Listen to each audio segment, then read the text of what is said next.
Good afternoon. শুনতে পাচ্ছ সবাই?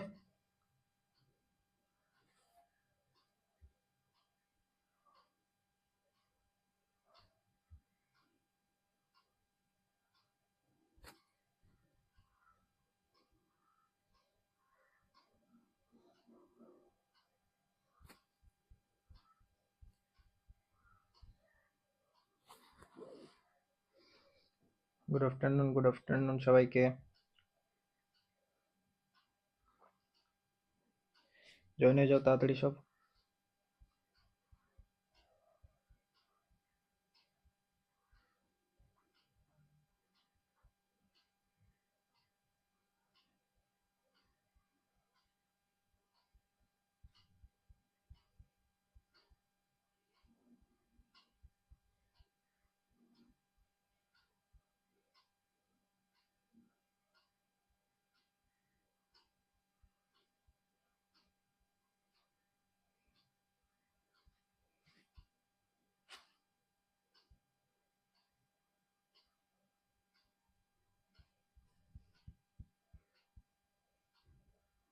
गुड आफ्टरनून लवन।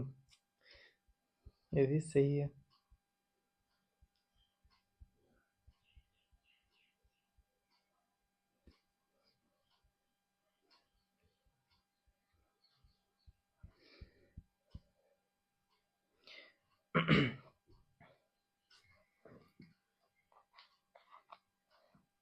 চলো তাহলে শুরু করি। আজকে আমি তোমাদেরকে বলেছিলাম যে তোমাদের জন্য মোশন অ্যান্ড নিউটনস লর আরেকটা আমি ক্লাস নেব কোশ্চেন অ্যান্সারের, যাতে করে মোটামুটি সব রকম কোশ্চেন আমরা কভার করতে পারি। মোশন অ্যান্ড নিউটনস ল থেকে এমসিকিউ যত পারবে করবে, ম্যাথামেটিক্যাল কোশ্চেন আমি যতগুলো করাবো সেগুলো ভালো করে প্র্যাকটিস করবে, ব্যাস এনাফ। ওকে, প্রচুর অনেক কিছু আছে, অনেক যত রকম কনসেপ্ট থেকে কোশ্চেন পড়তে পারে সব কিছু এর মধ্যে মোটামুটি আছে। চলো, সো প্রথম আমরা যে ম্যাথটা দেখব, 1 নম্বর যে ম্যাথটা, সেটা কি বলেছে? এটা হচ্ছে বেসিক্যালি তোমার আমরা যে কি পড়েছিলাম, একটা টপিক পড়েছিলাম, তার নাম কি ছিল? যে ভরবেগের সংরক্ষণ সূত্র। তো সেখানে আমরা কি দেখেছিলাম? যে প্রযুক্ত বল সেটা সমান হয় অলওয়েজ ভরবেগের পরিবর্তনের হার, এই সরি ভরবেগের পরিবর্তনের হার বা ভরবেগের পরিবর্তন বাই টাইম, সেটাকে ভরবেগের পরিবর্তনের হার বলে বলেছিলাম। তো সেই কনসেপ্টের উপর একটা অঙ্ক। ওকে, ফার্স্ট অঙ্কটা কি বলেছে দেখো। বলেছে মোটর চালিত একটি বেল্ট 5 মিটার/সেকেন্ড সমবেগে গতিশীল। যদি ওই বেল্টের উপর প্রতি 1 সেকেন্ড 1 কেজি/সেকেন্ড হারে, আচ্ছা সাবানা, তোমার সিলেবাস শেষ করে না এত ইস্যু কেন? আমি বুঝতে পারি না, প্রতিদিন একই কোশ্চেন করো। সিলেবাস কবে শেষ হবে, সিলেবাস কবে? তুমি শুরু করলে, আরে বাবা শেখো না জিনিসগুলো।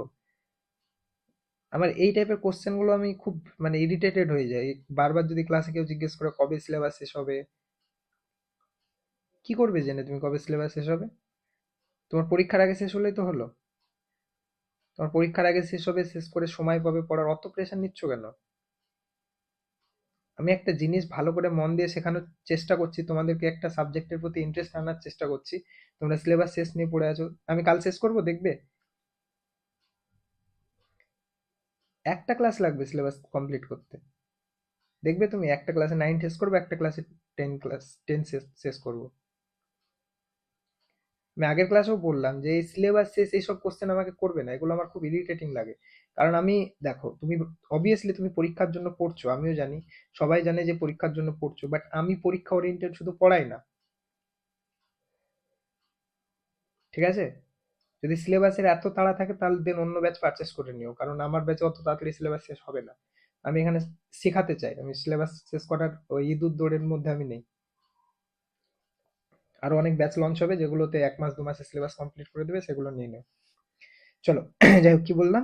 মোটর চালিত একটি বেল্ট, তুমি না তাহলে আগের দিন অন্য কেউ করেছিল, যাই হোক, আমি তোমাকে বলে বলিনি। স্পেসিফিক ভাবে আমি তোমাকে বলছি না, এই যারা সিলেবাস কবে শেষ হবে এই কোশ্চেন গুলো করো তাদের জন্য বলছি। মোটর চালিত একটি বেল্ট 5 মিটার/সেকেন্ড সমবেগে গতিশীল। আগের ক্লাসে এরকম 2-3 জন জিজ্ঞেস করছিল, আমি সবাইকেই বলছি 5 মিটার/সেকেন্ড সমবেগে গতিশীল। যদি উপর থেকে 1 কেজি/সেকেন্ড হারে বালি বেল্টের উপর ফেলা হয়, তাহলে সমবেগ বজায় রাখার জন্য মোটরকে কত বল প্রয়োগ করতে হবে? আচ্ছা, তো তুমি আগের ক্লাসগুলো করেছো, আগের ক্লাস না করে এটা তো কিছু বুঝতে পারবে না। আজকে তুমি কোশ্চেন অ্যান্সার করাচ্ছি গো। যাই হোক, তো দেখো, তাহলে আমরা আগে অঙ্কটার এটা বুঝি যে কি বলতে চাইলো, ঠিক আছে? তাহলে এরকম একটা, ধরো একটা কোনো যন্ত্র, সেটা একটা মোটরের সাথে যুক্ত আছে, ঠিক আছে? এক সেকেন্ড ধরো। তাহলে এরকম একটা কোনো যন্ত্রের একটা চাকা একটা মোটরের সাথে যুক্ত আছে, যে মোটরটা ঘুরছে, সেই মোটরটার ঘূর্ণনের কারণে বস্তুটাও কি হচ্ছে, ঘুরছে, ঠিক আছে? এই যে বড় চাকাটা সেটাও ঘুরছে। তাহলে এরকম ভাবে একটা মোটরের বেল্ট এর সাথে যুক্ত আছে। এই দাঁড়ো, এভাবে হবে না, একটু নর্মালি আঁকি।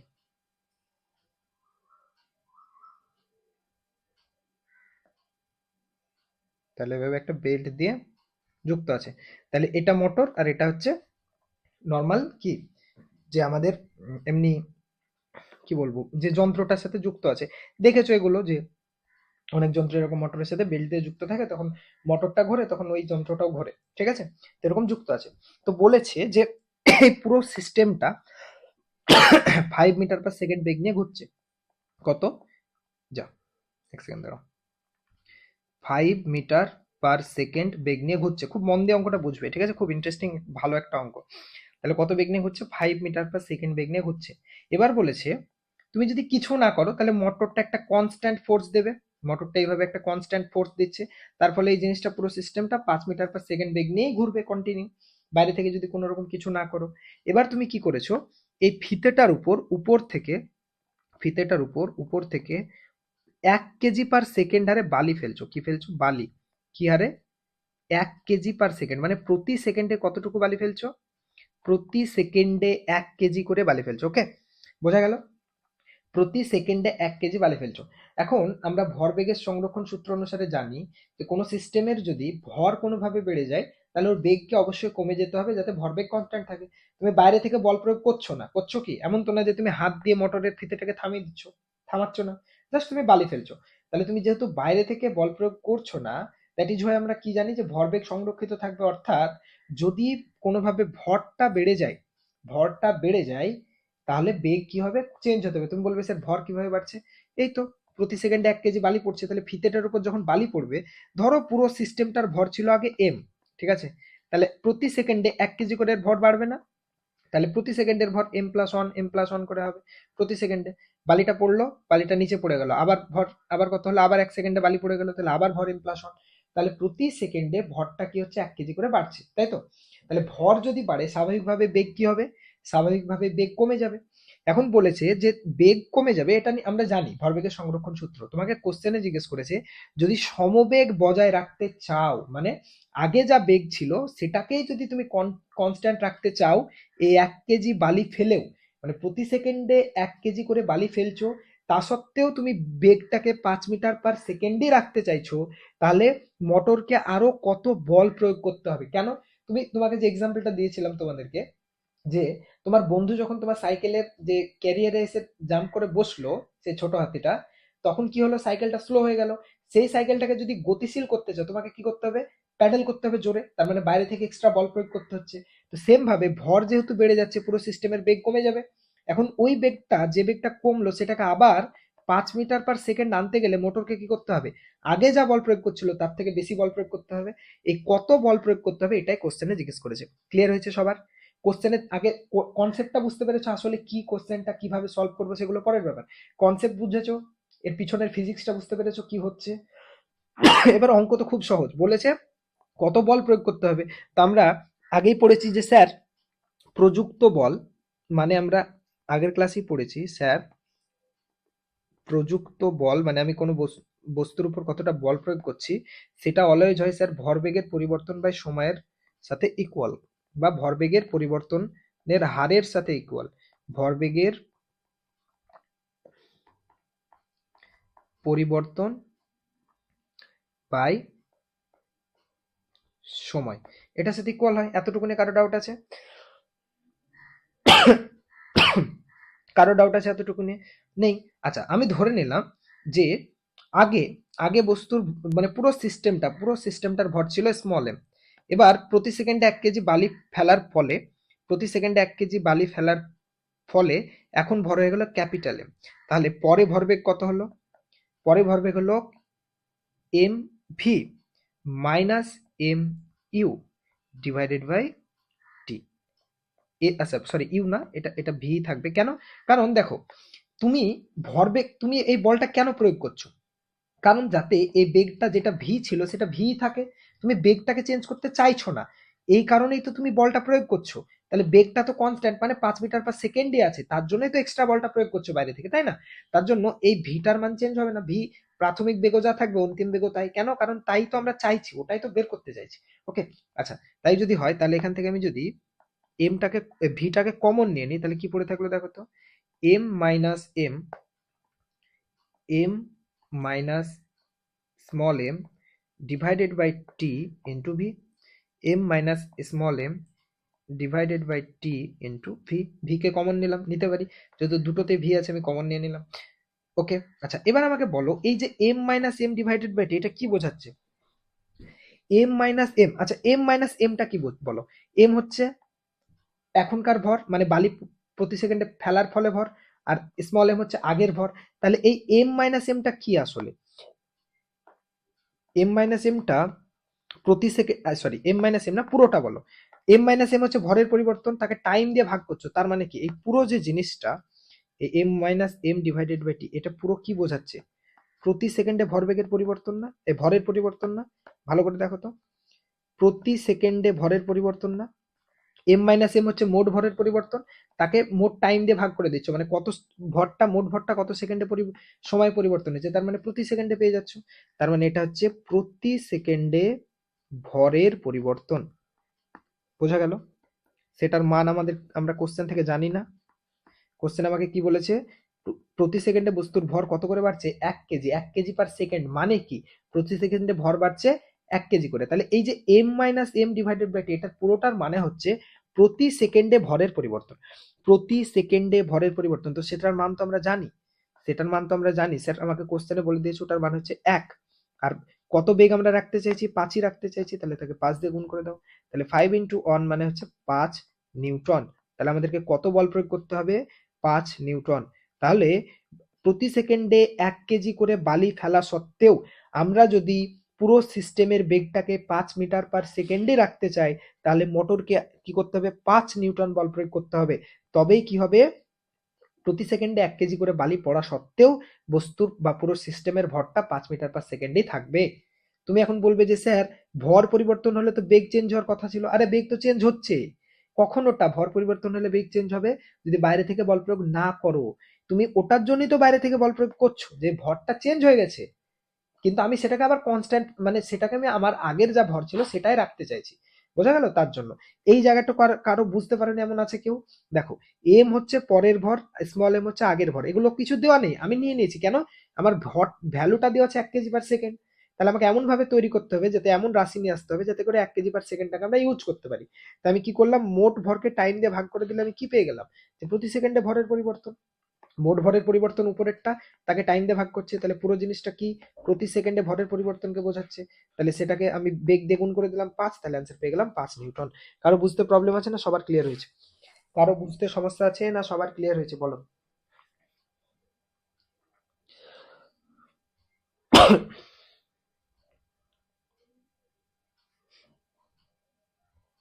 সবাই বুঝেছো? একদম ইজি না? হ্যাঁ, বাইরে থেকে 5 নিউটন বল প্রয়োগ করতে হচ্ছে, এক্স্যাক্টলি। মোটরটা এক্সট্রা তো এবার 5 নিউটন বাইরে থেকে প্রয়োগ করছে না? আগে তো একটা কনস্ট্যান্ট প্রয়োগ করছিল, তার জন্যই তো বেগটা ছিল। দেখো, মোটর একটা কনস্ট্যান্ট বল প্রয়োগ করছিল, তার জন্য পুরো সিস্টেমের একটা কনস্ট্যান্ট বেগ ছিল।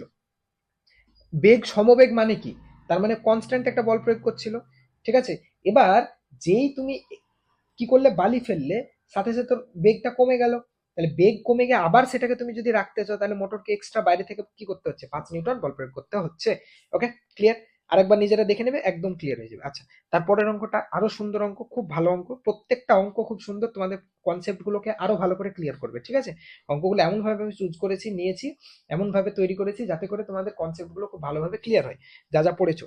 আচ্ছা, খুব সুন্দর একটা অঙ্ক দেখো কি বলেছে। বলেছে 100 গ্রাম ভরের একটি টেনিস বল 10 মিটার/সেকেন্ড বেগে ছুটে এলো। ব্যাটের আঘাতে বলটিকে বিপরীত দিকে 15 মিটার/সেকেন্ড বেগে পাঠানো হলো। সংঘাতের সময়কাল যদি 0.01 সেকেন্ড হয়, তাহলে ব্যাট দ্বারা প্রযুক্ত বল কত? তাহলে কি বলতে চাইলো অঙ্কটাই বোঝো। দেখো, তাহলে এরকম একটা টেনিস ব্যাট ধরা আছে।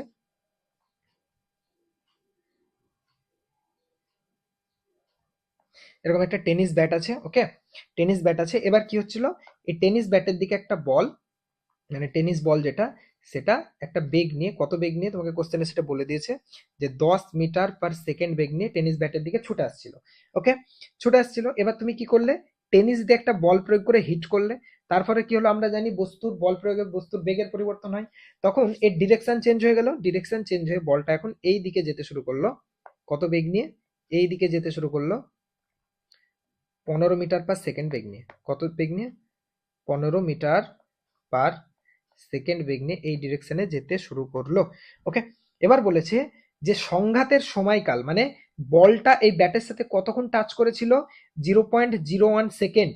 তাহলে ব্যাট দ্বারা প্রযুক্ত বল কত, মানে এই যে বস্তুটা বেগ এই দিকে 10 মিটার/সেকেন্ড ছিল, সেখান থেকে বস্তুটার বেগ বা বলটার বেগ এই দিকে 15 মিটার/সেকেন্ড হয়ে গেল, এর জন্য এই টেনিস বলটা কি পরিমাণ বল প্রয়োগ করতে হয়েছে। টেনিস দিয়ে বল প্রয়োগ করবে তবেই তোর বেগ চেঞ্জ হবে। বেগ কখন চেঞ্জ হয়, বাইরে থেকে বল প্রয়োগ করলে, ঠিক আছে। এই যে কনসেপ্ট প্রত্যেকটা লাইন বলেছি, কারণ বুঝতে পারছো কেন বলেছি। আচ্ছা, তো বেসিক্যালি আমাকে চেয়েছে প্রযুক্ত বলের মান, তাই না? তো বেসিক্যালি আমাকে কোশ্চেনে চেয়েছে যে বলের মান কত। তো আমরা জানি যে স্যার প্রযুক্ত বল চেয়েছে মানেই আমাদের কাছে কি আছে, এফ ইকুয়াল টু এম এ আছে। তার মধ্যে স্যার এই কার বল, কার উপর আমি বল প্রয়োগ করছি, এর উপর। যে বস্তুর ত্বরণ, এর ভর তো আমি জানি, তাহলে এর ত্বরণ যদি আমি বের করে নিই, ভর আমাকে কোশ্চেনে বলে দিয়েছে 100 গ্রাম, তাহলে এর ত্বরণ যদি আমি কোনোভাবে বের করে নিই, তাহলে স্যার আমি পেয়ে যাবো যে এর উপর কতটা বল প্রয়োগ করা হয়েছে, হ্যাঁ কি না? বল মানে কি, কোন একটা বস্তুর উপর তুমি কতটা বল প্রয়োগ করছো সেটা আমরা কি করে পাই, বস্তুর ভরকে ওই বস্তুর উপর, বস্তুর মধ্যে কতটা ত্বরণ আছে বা বস্তুর ত্বরণ কত সেটাতে গুণ করলে পাই। এবার অলরেডি কোশ্চেন থেকে আমি বস্তুর ভর জানি, তাহলে আমাকে বের করতে হবে যে এই বলটার মধ্যে কি ত্বরণ সৃষ্টি হলো, ত্বরণ কেন সৃষ্টি হলো, এই তো টেনিস বল দিয়ে তুমি এর উপর কি করলে, একটা হিট করলে, মানে বল প্রয়োগ করলে। বেসিক্যালি এই যে টেনিস বলটার উপর টেনিস ব্যাট দিয়ে তুমি যে বল প্রয়োগ করলে, তার দরুন কি হলো, এর মধ্যে ত্বরণ সৃষ্টি হলো। ত্বরণ কি করে বুঝলাম স্যার ত্বরণ সৃষ্টি হলো, বেগের পরিবর্তন হচ্ছে। আগে এই ডিরেকশনে বেগ ছিল 10 মিটার/সেকেন্ড, এখন এই ডিরেকশনে হয়ে গেছে 15 মিটার/সেকেন্ড। তার মানে বেগের পরিবর্তন হচ্ছে, তার মানে বলের মধ্যে ত্বরণ এসছে। কতটা ত্বরণ এসছে এটা আমরা আগে বের করি, কারণ ওটা আমাদের লাগবে। কত সহজ, বুঝতে পারছো? অঙ্ককে তোমাকে বুঝতে হবে কি চেয়েছে। আমি আবার বলছি, সবসময় ব্যাক ক্যালকুলেশনে আসবে কি, প্রথম তোমাকে বলেছে কত বল প্রয়োগ করতে হবে, তো বল বের করার জন্য আমার কাছে কি আছে, এফ ইকুয়াল টু এম এ, যার মধ্যে এম আমি অলরেডি কোশ্চেন থেকে জানি, আমি ত্বরণের মান জানি না। তাহলে এই বলটার মধ্যে ত্বরণ সৃষ্টি হবে, এই যেহেতু টেনিস ব্যাটটাকে বল প্রয়োগ করছে, তাহলে কতটা ত্বরণ সৃষ্টি হবে সেটা আমার বের করা প্রথম কাজ। তো ত্বরণ বের করার জন্য আমাদের কাছে কি আছে, অন্তিম বেগ মাইনাস প্রাথমিক বেগ ডিভাইডেড বাই টাইম। তো অন্তিম বেগ কোনটা, প্রাথমিক বেগ কোনটা, যে বেগ নিয়ে আসছিল কত 10 মিটার/সেকেন্ড, অন্তিম বেগ কোনটা 15 মিটার/সেকেন্ড। এবার তুমি কি করলে, তুমি করলে অন্তিম বেগ স্যার 15 মাইনাস প্রাথমিক বেগ 10 ডিভাইডেড বাই টাইম। টাইমটা স্যার কি করে বের করব, পুতুল মন্ডল আমি কিছু বুঝতে পারছি না, তুমি আজকে ক্লাসে জয়েন হয়েছো নাকি? আচ্ছা, আরেকবার বলে দিচ্ছি, প্রতি ক্লাসে এই জিনিসগুলো বলতে হচ্ছে, তাই যাও, তাও বলছি। যারা নতুন মানে উফ, আমি ভুলে আবার বলছি, যারা নতুন জন্মগ্রহণ করেছো তারা প্রথম থেকে ক্লাস দেখতে দেখতে এসো, কি অবস্থা, মাথা খারাপ হয়ে গেছে আমার। যাই হোক, যারা নতুন ব্যাচে ভর্তি হয়েছো তাদেরকে, হ্যাঁ এসআই আনতে হবে। আমি 100 গ্রামকে তো ইউজ করিনি প্রীতি, আসছি আসছি, 100 গ্রামকে তো আমি এখন ইউজ করিনি, যখন ইউজ করবো অবশ্যই এসআই আনবো। আমি বলছি যে যারা নতুন জয়েন হয়েছো বা নতুন ভর্তি হয়েছো তাদেরকে বলছি, তারা আজকে যদি ভিডিও দেখতে আসো কিচ্ছু বুঝতে পারবে না, তোমার মনে হবে যে আমি পৃথিবীর সব থেকে বাজে একটা টিচার, ফিজিক্স তোমার ভয়ের একটা কারণ হয়ে দাঁড়াবে। So it's my request, class থেকে এক্ষুনি লেফট নাও, লেফট নিয়ে একদম ফার্স্ট লেকচারের ফার্স্ট ওয়ার্ড থেকে দেখতে দেখতে এসো। এখানে আসা পর্যন্ত তুমি দেখবে তোমার প্রত্যেকটা কনসেপ্ট জলের মতো ক্লিয়ার হয়ে গেছে। এতদিন এই লেকচারে যতদিন আসবে ততদিনে তুমি ফিজিক্সের ভালোবাসায় পড়ে গেছো, ঠিক আছে, ইটস মাই গ্যারেন্টি। সো এখান থেকে লেফট নিয়ে নাও। নতুন যারা ভর্তি হচ্ছে কিচ্ছু বুঝতে পারবে না, স্বাভাবিক ব্যাপার, এটা তো আর মানে অন্য সাবজেক্ট না, না যে আমি যে কোনো একটা চ্যাপ্টার থেকে শুরু করে দিলাম বুঝে নেবে, এরকম তো সম্ভব না। ওকে, চলো তাহলে যেটা বলছিলাম, তোমরা এরকম করলে। আচ্ছা, এইটাই ভুল হয়ে গেল, কেন ভুল হলো স্যার, কেন ভুল হলো স্যার, কারণ স্যার আপনি বেগের ডিরেকশনটাকে কনসিডারই করলেন না। কেন?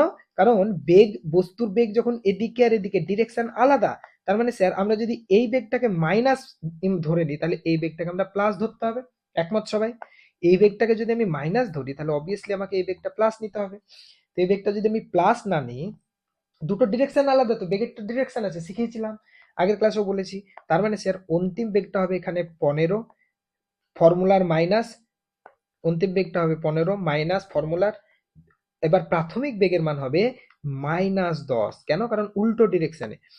তাইলে প্রাথমিক বেগটা কত হবে? -10। ক্লিয়ার হয়েছে? এবার টাইম দেখো, এবার আমাকে বলো এই টাইমটা, এটা কিন্তু আমরা নিব। তোমার মনে কোশ্চেন আসতেই পারে, স্যার এই টাইমটাকে আমরা টাইম কেন নেব? মানে ত্বরণ, এই বস্তুর মধ্যে যে ত্বরণ সৃষ্টি হচ্ছে, সেই ত্বরণটা এই টাইমের মধ্যে সৃষ্টি হচ্ছে, এটা আমরা কি করে বুঝলাম? খুব সিম্পল। আমাকে একটা জিনিস বলো, কোনো বস্তুর উপর তুমি বল প্রয়োগ যতক্ষণ করবে ততক্ষণই ওর মধ্যে ত্বরণ বাড়বে বা ত্বরণ সৃষ্টি হবে। যদি বল প্রয়োগ করা বন্ধ করে দাও, আর ত্বরণ কি সৃষ্টি হবে? সম্ভব না। বল প্রয়োগ করছো না মানে কি আবার বস্তু সমবেগে চলতে শুরু করলো। তাহলে যতক্ষণ পর্যন্ত তুমি কোনো বস্তুর মধ্যে ত্বরণ চাইছো, তোমাকে বাইরে থেকে বল প্রয়োগ করতে হবে। এখন আমাকে বলো, এই বস্তুটার মধ্যে যে ত্বরণটা সৃষ্টি হলো, সেটা সৃষ্টি হওয়ার জন্য কতটুকু সময় পেয়েছে? যতক্ষণ পর্যন্ত বল প্রয়োগ হয়েছে। কতক্ষণ বল প্রয়োগ হয়েছে? যতক্ষণ পর্যন্ত এই টেনিস বলটা টেনিস বলটা ব্যাটের সাথে কন্ট্যাক্টে আছে। তুমি আমাকে বলো, যেই ব্যাটের কন্ট্যাক্ট থেকে বলটা বেরিয়ে গেল, আর এর উপর কে বল প্রয়োগ করছে? আছে কেউ বল প্রয়োগ করার? সে এখন কন্টিনিউ 15 মিটার/সেকেন্ড বেগ নিয়ে যাবে। বোঝাতে পারছি? এই ব্যাট, এই যে এর উপর বল প্রয়োগটা হলো বা এর মধ্যে যে ত্বরণটা সৃষ্টি হলো, এই বেগটা 10 থেকে 15 হলো, এটা কেন হলো? কারণ এই ব্যাটটার সাথে যতক্ষণ কন্ট্যাক্টে ছিল, এই ব্যাটটা ততক্ষণই বল প্রয়োগ করতে পেরেছে। যেই একবার ব্যাটের কন্ট্যাক্ট থেকে বেরিয়ে গেল, আর কি এই বলের উপর বল প্রয়োগ করতে পারবে? টেনিস বলের উপর ব্যাটটা বল প্রয়োগ করতে পারবে? পারবে না। তার মানে তারপর তো আর বলের কোনো গল্পই নেই। তারপর বস্তু আবার সমবেগে চলবে। তার মানে কতক্ষণ ধরে বলটা প্রয়োগ হয়েছে? 0.01 সেকেন্ড। মানে কি? মানে হচ্ছে বস্তুর বেগ এই 10 থেকে এই ডিরেকশনে 15, অর্থাৎ ত্বরণ সৃষ্টি হওয়ার জন্য কতটুকু সময় পেয়েছে? 0.01 সেকেন্ড। তাহলে এই যে বেগের পরিবর্তনটা হওয়ার জন্য সময় কতটুকু পেয়েছে? যতক্ষণ কন্ট্যাক্টে ছিল, অর্থাৎ 0.01 সেকেন্ড। বুঝতে পেরেছো কেন ওই টাইমটা এখানকার আমাদের ফর্মুলার টাইম আমরা ইউজ করতে পারছি? কারণ ওই টাইমটা পর্যন্ত আমরা বল প্রয়োগ করতে পারবো। একবার কন্ট্যাক্ট থেকে বেরিয়ে গেল, ব্যাস, আর কে বল প্রয়োগ করবে ওর উপর? ব্যাট কি আর পারবে?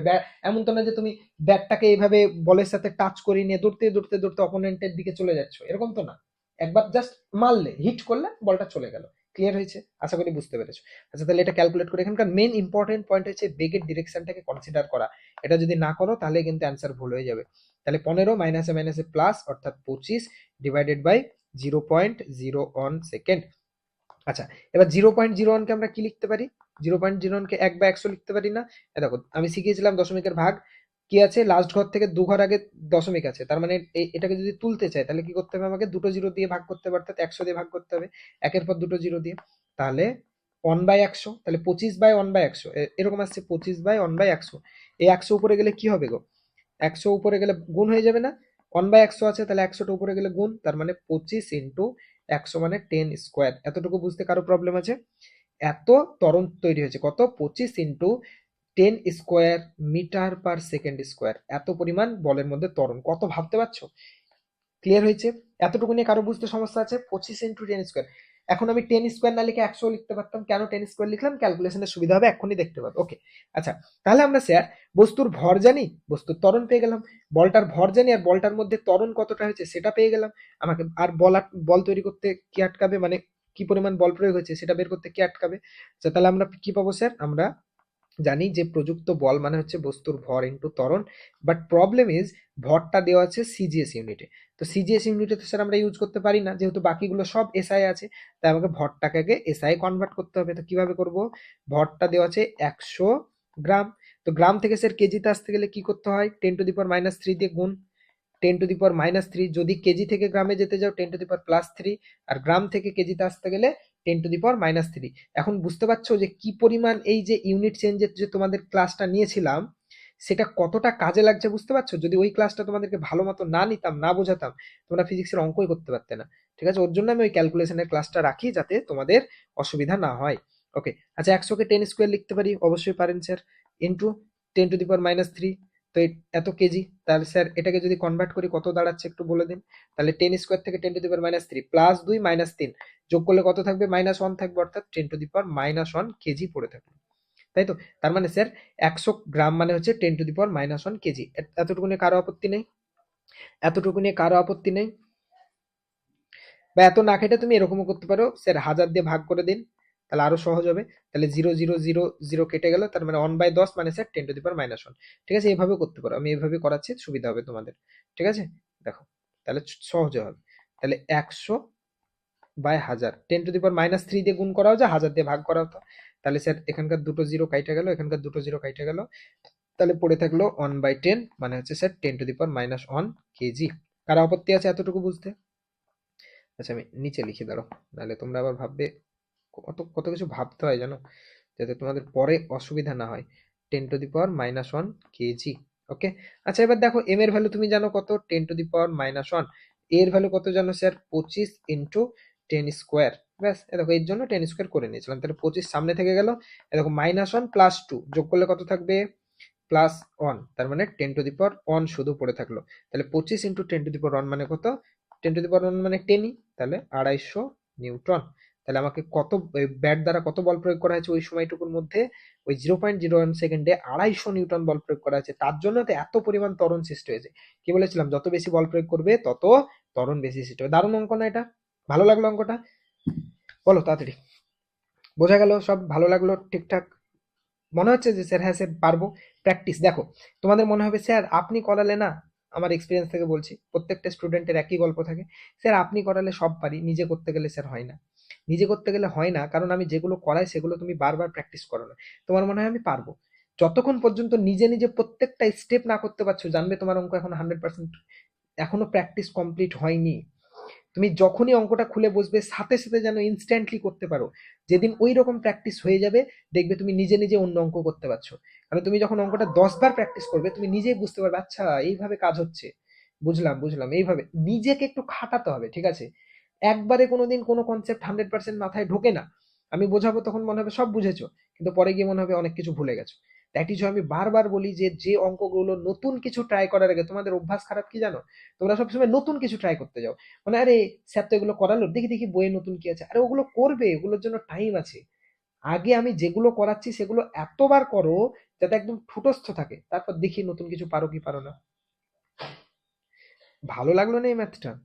আচ্ছা, কি করব, ভালো না লাগলে আমার কি করার আছে বলো?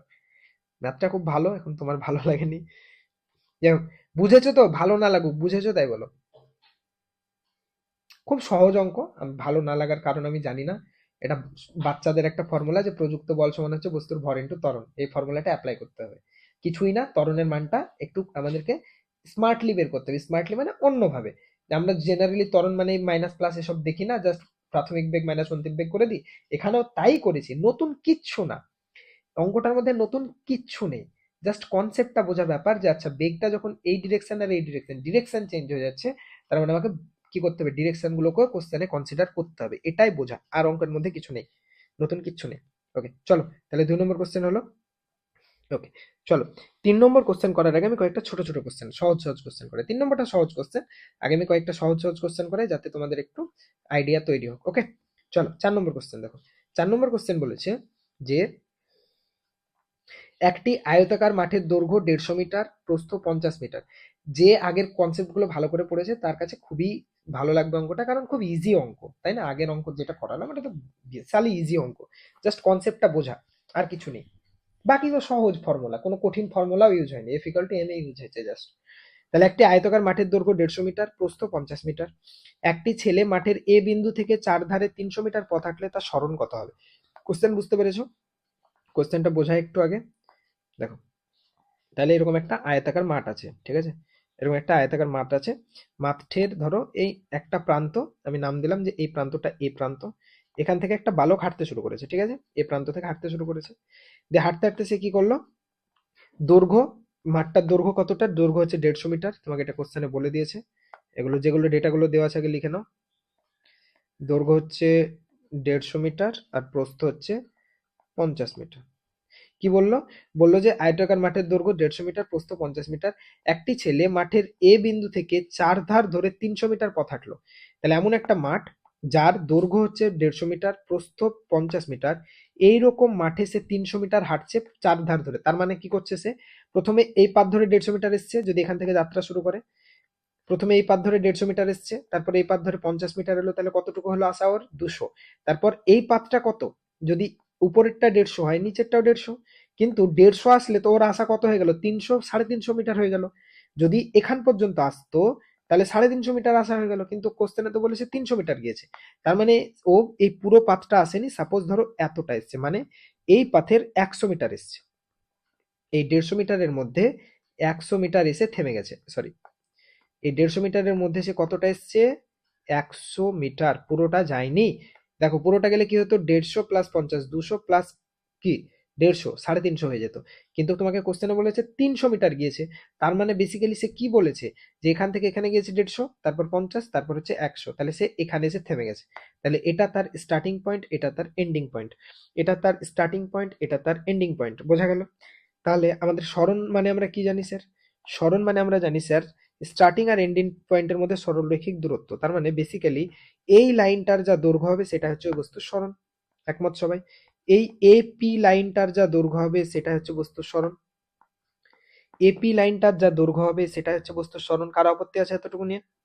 কারো আপত্তি আছে? তাহলে এই পুরো পাথটা যদি 100 মিটার হয়, তাহলে পড়ে থাকলো কতটুকু, পুরোটা 150, তার মধ্যে 100 চলে আসছে, তাহলে তুমি এই দৈর্ঘ্যটা জানো কত, সেটা বেরোবে, সেটা বেরোবে 50 মিটার। আর এটা তো, আর এই এটা যেহেতু আয়তক্ষেত্র, তাহলে এই রেখাটা 50 হলে এই রেখাটাও 50।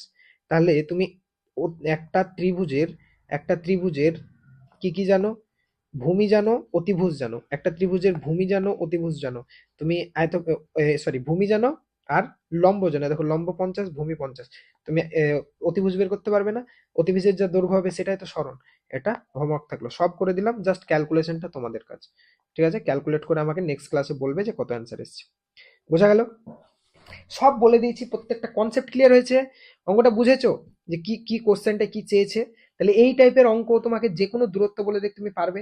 তুমি দেখলে যে আচ্ছা পথটা হচ্ছে 150, এটা এটা 50, মানে 200 মিটার, টোটাল এসছে 300, তার মানে স্যার এই 150 মিটারের মধ্যে সে 100 মিটার গিয়েছে, তাহলে বাকি পথ পড়ে থাকলো 50।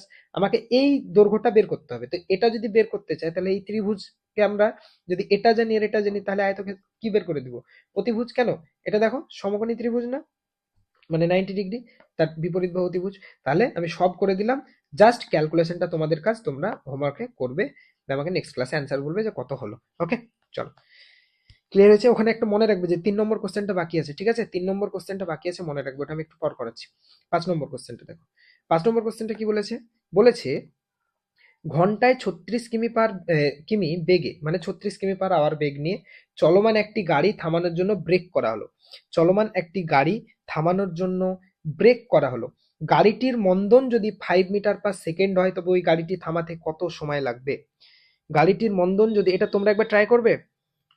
আচ্ছা তোমাদেরকে এখন ট্রাই করতে হবে না, তোমরা পরে করো, আমি আমি আগে এটা করাই, কারণ এখানে একটা জিনিস বলার আছে, সেটা বলার পর তোমাদেরকে ট্রাই করতে দিব। ওকে, বলেছে ঘন্টায় 36 কিমি বেগে চলমান একটি গাড়ি থামানোর জন্য ব্রেক করা হলো। গাড়িটির মন্দন যদি 5 মিটার পার সেকেন্ড হয়, তাহলে গাড়িটি থামাতে কতটা সময় লাগবে? সেম, তার মানে কোশ্চেন পড়তে পড়ে বুঝতে পারছো যে ইকুয়েশন অফ মোশন অ্যান্সার হবে, এই sorry equation of motion apply করতে হবে, ইকুয়েশন অফ মোশন অ্যাপ্লাই করতে হবে।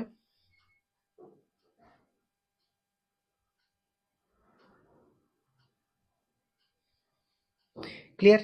আচ্ছা তো কি কি দেওয়া আছে, ঘন্টায় 36 কিমি বেগে চলমান, মানে স্যার প্রাথমিক বেগের মান বলা আছে, ইউ এর মান কত সেটা স্যার, সেটা বলা আছে 36 কিমি পার আওয়ার, কিমি পার আওয়ার, ভেরি গুড। অন্তিম বেগ কত, গাড়ি থেমে যাচ্ছে মানে অন্তিম বেগ স্যার 0, গাড়ি থেমে যাচ্ছে মানে অন্তিম বেগ 0, গাড়ি থেমে যাচ্ছে মানে কি অন্তিম বেগ 0। আচ্ছা আর কি দেওয়া আছে স্যার, আর মন্দনের মান দেওয়া আছে 5 মিটার পার সেকেন্ড স্কোয়ার, এটা সেকেন্ড স্কোয়ার হবে, একটু টাইপিং মিস্টেক আছে, তোমাকে টাইম জিজ্ঞেস করেছে। ওকে, টাইম জিজ্ঞেস করেছে। আচ্ছা এবার দেখো, প্রথম কথা, প্রথম কথা, আমরা যখন ইকুয়েশন অফ মোশন অ্যাপ্লাই করবো, আমি কি বলেছিলাম, তোমাকে দুটো জিনিস দেখতে হবে, যে ও প্রাথমিক বেগ আর ত্বরণের মান তুমি জানো কিনা। তুমি কোশ্চেনে প্রাথমিক বেগের মানও জানো, ত্বরণের জানো, তাহলে আলাদাভাবে এদেরকে বের করার আমাদের ঝামেলা নেই, এক স্টেপ অঙ্ক আগে আছে। এবার তারপর হচ্ছে আমাদেরকে কোন ফর্মুলা অ্যাপ্লাই করবো, 1 নম্বর, 2 নম্বর না 3 নম্বর, সেটা বোঝার জন্য কি বলেছিলাম, অঙ্কের মধ্যে কার কোনো গল্প নেই। দেখতে পাচ্ছ সরণ না চেয়েছে না দিয়েছে, না সরণের কথা কোশ্চেনে বলা আছে না সরণের কথা দেওয়া আছে। তো সরণের কথা যদি বলা না থাকে, দেওয়া না থাকে, বলাও নেই দেওয়াও নেই, সেই ক্ষেত্রে যদি সরণের কথা বলাও না থাকে দেওয়াও না থাকে, মানে সরি কোশ্চেনে জিজ্ঞাসা না করে, তাহলে সেই ক্ষেত্রে আমরা কি অ্যাপ্লাই করেছিলাম? S TV. তো এস মানে কি? 1 নম্বর ফর্মুলা। তার মানে আমাকে স্যার এই অঙ্কটা করার জন্য অ্যাপ্লাই করতে হবে ভি সমান ইউ প্লাস এটি। বাট বাট এখানে একটা ক্যাচ আছে। ক্যাচটা কি? ফার্স্ট ক্যাচ হচ্ছে স্যার আমরা এখানে ইউ প্লাস এটি অ্যাপ্লাই করব না। কেন? কারণ স্যার এখানে ত্বরণ বলেনি, মন্দন বলেছে। তাহলে হবে স্যার ইউ মাইনাস এটি। আমি বলেছিলাম যখনই মন্দন থাকবে, এই যে আমাদের তিনটে ফর্মুলা আছে, V equal to U plus A T, এটা হয়ে যাবে ইউ মাইনাস এটি। যেটা আছে V square equal to U square plus two S, ওটা হয়ে যাবে মাইনাস টু এস। আর যেটা আছে S equal to U T plus half A T square, ওটা হয়ে যাবে U T minus half A T square. ঠিক আছে, বোঝা গেল? যেহেতু মন্দন ত্বরণের ঋণাত্মক, তাই প্লাসগুলো মাইনাস হয়ে যাবে, ত্বরণের আগে যে প্লাসটা আছে সেটা মাইনাস হয়ে যাবে। ক্লিয়ার হলো? তাহলে এই ইউ প্লাস এটির জায়গায় আমরা কি অ্যাপ্লাই করব? ইউ মাইনাস এটি। কেন? যেহেতু এটা মন্দন। 1 নম্বর ক্যাচ ক্লিয়ার হলো? 1 নম্বর বুঝলে? আচ্ছা, 2 নম্বর হচ্ছে এখানে স্যার বেগটা দেওয়া আছে কিমি পার আওয়ার। আমরা কিমি পার আওয়ারে বেগ ইউজ করতে পারি না। আমাদেরকে কি করতে হবে? সবসময় অঙ্ক করার জন্য সব এসআই আনতে হবে বা সব সিজিএসএ। কিমি পার আওয়ার তো এসআই এর একক না, ওটা বড় একক এমনি। তাহলে কিমি পার আওয়ার থেকে স্যার আমরা যদি মিটার পার সেকেন্ড আসতে যাই, কি করতে হয় মনে আছে? কিমি পার আওয়ার থেকে যদি মানে কিমি পার ঘন্টা থেকে মিটার পার সেকেন্ডে আসতে চাই, তাহলে আমাদেরকে কি করতে হয় স্যার? আমাদেরকে কিমি পার আওয়ারে যা ভ্যালু দেওয়া আছে সেটাকে 5/18 দিয়ে গুণ করতে হয়। শিখিয়েছিলাম মনে আছে? যে কিমি পার আওয়ারে যে ভ্যালুটা দেওয়া আছে স্যার সেটাকে 5/18 দিয়ে গুণ করতে হয়। তো আমাদেরকে কিমি পার আওয়ারে দেওয়া আছে 36। তার মানে 36 কিমি পার আওয়ার, এটাকে যদি স্যার আমরা মিটার পার সেকেন্ডে আনতে চাই, তাহলে আমাদেরকে কি করতে হবে স্যার? 5/18 দিয়ে গুণ, তাহলে 5/18 দিয়ে গুণ, তাহলে মিটার পার সেকেন্ডে চলে আসবে। ঠিক আছে, তাহলে 18 দিয়ে 36কে কাটলে 2। তার মানে স্যার এটা হলো আসলে 10 মিটার পার সেকেন্ড বেগ। তার মানে স্যার 36 কিমি পার আওয়ার বেগ মানেও যা, 10 মিটার পার সেকেন্ড মানেও তাই। মানে কোনো বস্তু যদি 1 সেকেন্ডে 10 মিটার যায়, তাহলে সে 1 ঘন্টায় কত যাবে? 36 কিমি যাবে। ঠিক আছে, এটুকুই বোঝায়। ক্লিয়ার? একই জিনিস, দুটো একই গল্প, দুটো আলাদা। একটা সেকেন্ডে কত দূর যাবে বুঝিয়েছে, একটা ঘন্টায় কত দূর যাবে সেটা বুঝিয়েছে, আর কিছু না। ওকে, তাহলে এবার আর অঙ্কর কি আছে? এবার সব পারবে। এবার তো বাচ্চাদের জিনিস হয়ে গেল। তাহলে স্যার অন্তিম বেগের মান আমরা জানি 0, প্রাথমিক বেগের মান আমরা স্যার এক্ষুনি বের করলাম 10, স্যার মন্দনের মান বলে দিয়েছে 5, আর টাইমের মান বের করতে বলেছে কোশ্চেনে, ওটাই অ্যান্সার। তাহলে তাহলে আমরা স্যার পেলাম 10 ইকুয়াল টু 5t। তাহলে T equal to sir 2 second. T equal to 2 second. দেখছো তোমরা অনেকে অ্যান্সার আগে কত আগে করে দিয়েছো। সো যারা ভালো করে পড়ছো তারা সব পারবে। ঠিক আছে, ভয়ের কিছু নেই। প্রত্যেকটা কনসেপ্ট যারা বুঝে বুঝে ধরে ধরে কনসেপ্ট ক্লিয়ার করে করে পড়ছো, তারা প্রত্যেকটা অঙ্ক করতে পারবে। ঠিক আছে, টাইম লাগবে, আবারও বলছি, একদিনে হবে না। কেউ পরের দিনে আমাকে টেক্সট করবে না। অনেককে দেখেছি পরের দিন থেকে টেক্সট করতে শুরু করে, স্যার আমি ম্যাথ পাচ্ছি না। আরে পারবে কি করে? তুমি আগে নিজেকে কোশ্চেন করো, আমাকে কোশ্চেন করার আগে যে কতবার প্র্যাকটিস করেছো অঙ্কগুলো। এই যে অঙ্কগুলো করাচ্ছি আমি, সেগুলো কবার প্র্যাকটিস করেছো সেটা আগে নিজেকে করো কোশ্চেন, তারপর আমাকে করবে। ঠিক আছে, বোঝা গেছে? কারো ডাউট আছে কোশ্চেনটা নিয়ে? কোশ্চেন বুঝতে কোনো কোথাও কোথাও ডাউট আছে, তাহলে আমি আমি কিভাবে অ্যাপ্রোচ করছি সেই জায়গাটা দেখবে। ঠিক আছে, যে কিভাবে আমি একটা অঙ্ককে সলভ করছি, তুমি ওই টেকনিকটা ইউজ করার চেষ্টা করো নিজে নিজে যখন অঙ্ক করবে। ওকে, চলো তারপরের অঙ্কটা খুব সুন্দর। 3 নম্বর অঙ্কটা বাকি আছে, সবাই একটু মনে রাখবে। ঠিক আছে, তারপরের অঙ্কটা খুব দারুণ একটা অঙ্ক। বলেছে একটি ট্রেন সমদ্রুতি ইউ বা সমবেগ ইউ, যে কোনো যাই থাক, দ্রুতি থাক বা সমবেগ থাক, সেটা নিয়ে আমার মাথা ব্যথা নেই, যাই থাকবে সেম। তাহলে একটি ট্রেন সমদ্রুতি ইউ বা সমদ্রুতি নিয়ে কত কত সমদ্রুতি বা সমবেগ 10 মিটার পার সেকেন্ড সমদ্রুতি নিয়ে শিয়ালদা থেকে নৈহাটি গেল। শিয়ালদা নৈহাটি দুটো আলাদা আলাদা স্টেশন, তাহলে শিয়ালদা স্টেশন থেকে নৈহাটি গেল, এবং সমদ্রুতি ভি 40 মিটার পার সেকেন্ড নিয়ে নৈহাটি থেকে শিয়ালদা ফিরে এলো।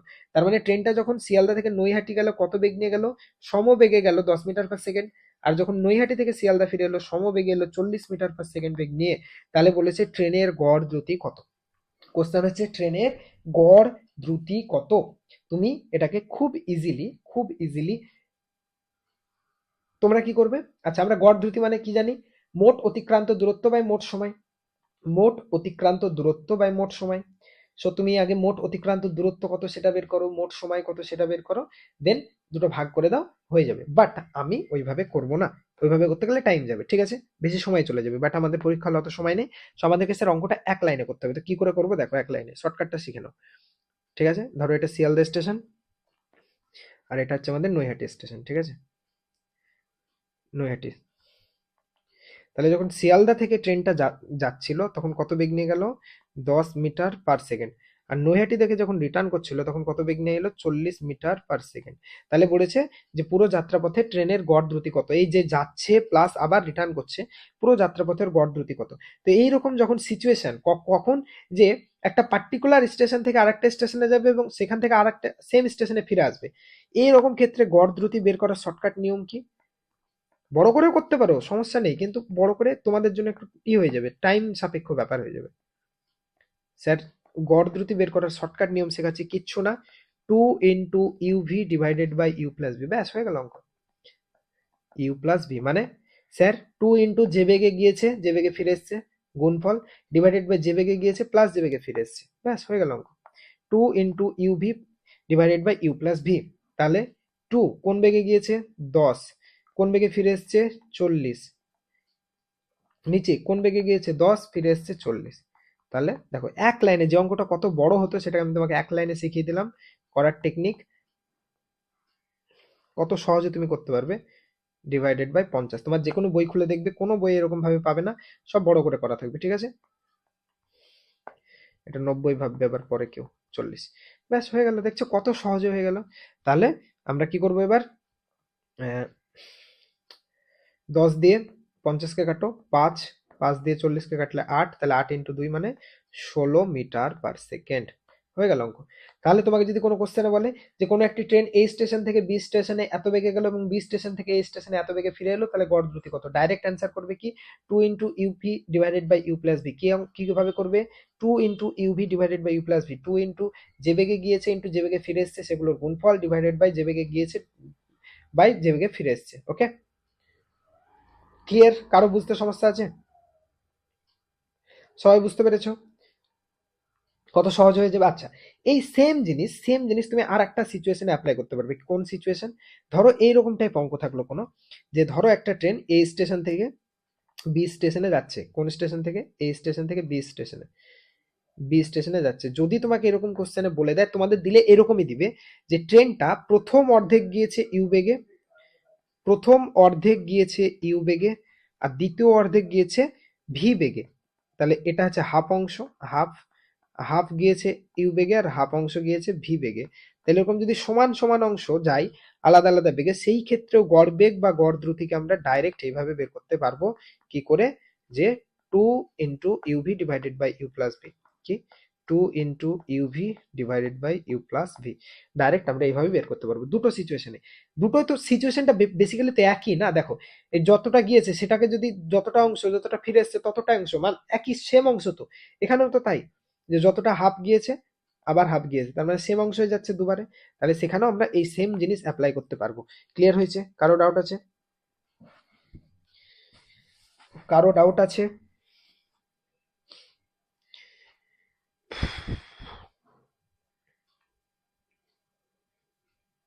ওকে, দারুণ না? এটা কত সহজে হয়ে গেল বলো, এটা যদি তুমি নর্মালি করতে যেতে অনেক বড় হতো। ওকে চলো, তারপর বলেছে লেখচিত্রে এটি অংশ কোনটি, এটি এটি মানে ত্বরণ ইন্টু সময়, ঠিক আছে। এই যে আমরা পড়েছিলাম না V = U+AT, এই যে লেখচিত্রে এই এটি অংশ কোনটা। আচ্ছা ভালো করে এই কোশ্চেনটা একটু বোঝার চেষ্টা করো, কি বলেছে দেখো। তাহলে একটা বস্তুর বেগ সময় লেখচিত্র দেওয়া আছে, কোশ্চেনের দিকে তাকাও। একটা বস্তুর, আমি একটু জুম করছি যাতে তোমরা ভালো করে দেখতে পাও। একটা বস্তুর তোমাকে কোশ্চেনে বেগ সময় লেখচিত্র দেওয়া আছে, বস্তুটার বেগ কেমন, এই এ পয়েন্ট থেকে বস্তুটার বেগ মানে শুরু হয়েছে, মানে বস্তুটার প্রাথমিক বেগের মানই হচ্ছে 50, এখানে 50 লেখা আছে, মানে কি বস্তুটার প্রাথমিক বেগের মানই হচ্ছে 50, এখান থেকে যাত্রা শুরু করেছে। তারপর বস্তুর বেগ আস্তে আস্তে বাড়ছে, বাড়তে বাড়তে বাড়তে বি পয়েন্টে গিয়ে বস্তুর বেগ হয়েছে কত, 100। তাহলে এই পয়েন্টে বেগ ছিল 50, বি পয়েন্টে গিয়ে হচ্ছে 100। আচ্ছা, তাহলে বলেছে এই যে 100, অন্তিম বেগ 100, তার মানে বেসিক্যালি U+AT এটার ভ্যালু দেওয়া আছে। তার মধ্যে এই এই রেখাটা, এই পুরো লাইনটা কি বোঝাচ্ছে, এই ভি এর মান বোঝাচ্ছে না? ভালো করে দেখো, এই পুরো লাইনটা অন্তিম বেগ বোঝাচ্ছে না? পুরো লাইনটার যা দৈর্ঘ্য 0 থেকে এতটা, যতটা দৈর্ঘ্য কত, 100, সেটা হচ্ছে বস্তুর অন্তিম বেগ 100 মিটার/সেকেন্ড। আচ্ছা, আর এইটুকু দেখো, এইটুকু প্রাথমিক বেগ না, 50 এই বেগ থেকে যাত্রা শুরু করেছে। তাহলে এই পুরো লাইনটার মধ্যে এটুকু হয়ে গেল ইউ, তাহলে বাকিটা কি, বাকিটাই তো এটি। আবার শোনো, পুরো লাইনটা কাকে বোঝাচ্ছে, ভি কে। লেখচিত্রের পুরো লাইনটা কাকে বোঝাচ্ছে, অন্তিম বেগকে। পুরো লাইনটা 0 থেকে যা দৈর্ঘ্য সেটা হচ্ছে অন্তিম বেগের মান, একমত? আচ্ছা, তার মধ্যে আমরা জানি যে অন্তিম বেগ মানে স্যার প্রাথমিক বেগ প্লাস ত্বরণ ইন্টু সময়। তো তার মধ্যে স্যার ত্বরণ ইনটু সময় যদি হয়, তার মানে স্যার তার মধ্যে আবার এইটুকু হচ্ছে স্যার প্রাথমিক বেগ, এইটুকু ইউ। কেন? কারণ এই বেগ থেকে শুরু করেছে মানে কি এই ভ্যালু যতটা দৈর্ঘ্য সেটা প্রাথমিক বেগকে বোঝাচ্ছে, তার মানে ইউ এর ভ্যালু হচ্ছে এটুকু। তাহলে বাকি পড়ে থাকলো কোনটা স্যার? পুরোটার মধ্যে ভি যদি ইউ প্লাস এটির যোগফল হয়, তাহলে এর মধ্যে ইউ যদি এটুকু হয়ে যায়, তাহলে বাকি এইটুকু হয়ে গেল না কি এ ইন্টু টি। তার মানে বেসিক্যালি এই এটাও যা, এটাও তা, আমাদের লেখচিত্রে এটাও তো তাই। একমত সবাই? তার মানে স্যার বেসিক্যালি এই যে বিডি দৈর্ঘ্য, বিডি দৈর্ঘ্য সেটাকে হচ্ছে কি, বিডি দৈর্ঘ্যটাই হচ্ছে ত্বরণের এই এটি অংশের মান। বোঝা গেল? দেখো তাহলে ভালো করে দেখো, দেখো ইউ এতটা হচ্ছে ইউ প্লাস এতটা, দেখো এতটা ইউ তার সাথে যোগ করছো এটি, তাহলে পুরোটা কাকে পাচ্ছ? ত্বরণকে পাচ্ছ। বোঝা গেল? মমিতা আরেকবার, আমি অনেকবার বললাম গো, তুমি হয়তো চ্যাটে, তোমার চ্যাট লেটে আসছে তাই হয়তো এখন বলছো, মানে আমি এখন দেখতে পাচ্ছি, হয়তো এতক্ষণে বুঝে নিয়েছো, আমি অনেকবার বলেছি, বুঝেছো? তাহলে এ অংশটা হচ্ছে ইউ লেখচিত্রের, এ অংশটা ভি, তাহলে ইউ প্লাস ভি মিলিয়ে কি পাওয়া যায়? ইউ প্লাস এই সরি এ অংশটা হচ্ছে এটি, তাহলে ইউ প্লাস এটি মিলিয়ে কি পাওয়া যায়? ভি পাওয়া যায়, তাই তো হয়েছে। বোঝা গেল? ক্লিয়ার? বোঝা গেছে না যায় নাই? ওকে, ভেরি গুড। ওকে, আচ্ছা, 8 নম্বর অঙ্কটা হোমওয়ার্ক থাকলো, নিজেরা করবে, না পারলে আমাকে নেক্সট ক্লাসে বলবে, আমি নেক্সট ক্লাসে পড়িয়ে দেবো। ওকে, হোমওয়ার্ক থাকলো, কি বলেছে? দুটি বলকে একই সঙ্গে মসৃণ মেঝেতে গড়িয়ে দিলে দেখা গেল দ্বিতীয় বলটির ত্বরণ প্রথমটির 5 গুণ, ওদের ভরের অনুপাত না, এটা ভরের হবে, ঠিক আছে? টাইপিং মিস্টেক আছে কিছু, এটা একটু দেখে নেবে, এটা হচ্ছে ভরের অনুপাত। ভরের অনুপাত আমি কি করে বলবো? ওকে, ক্লিয়ার সবার?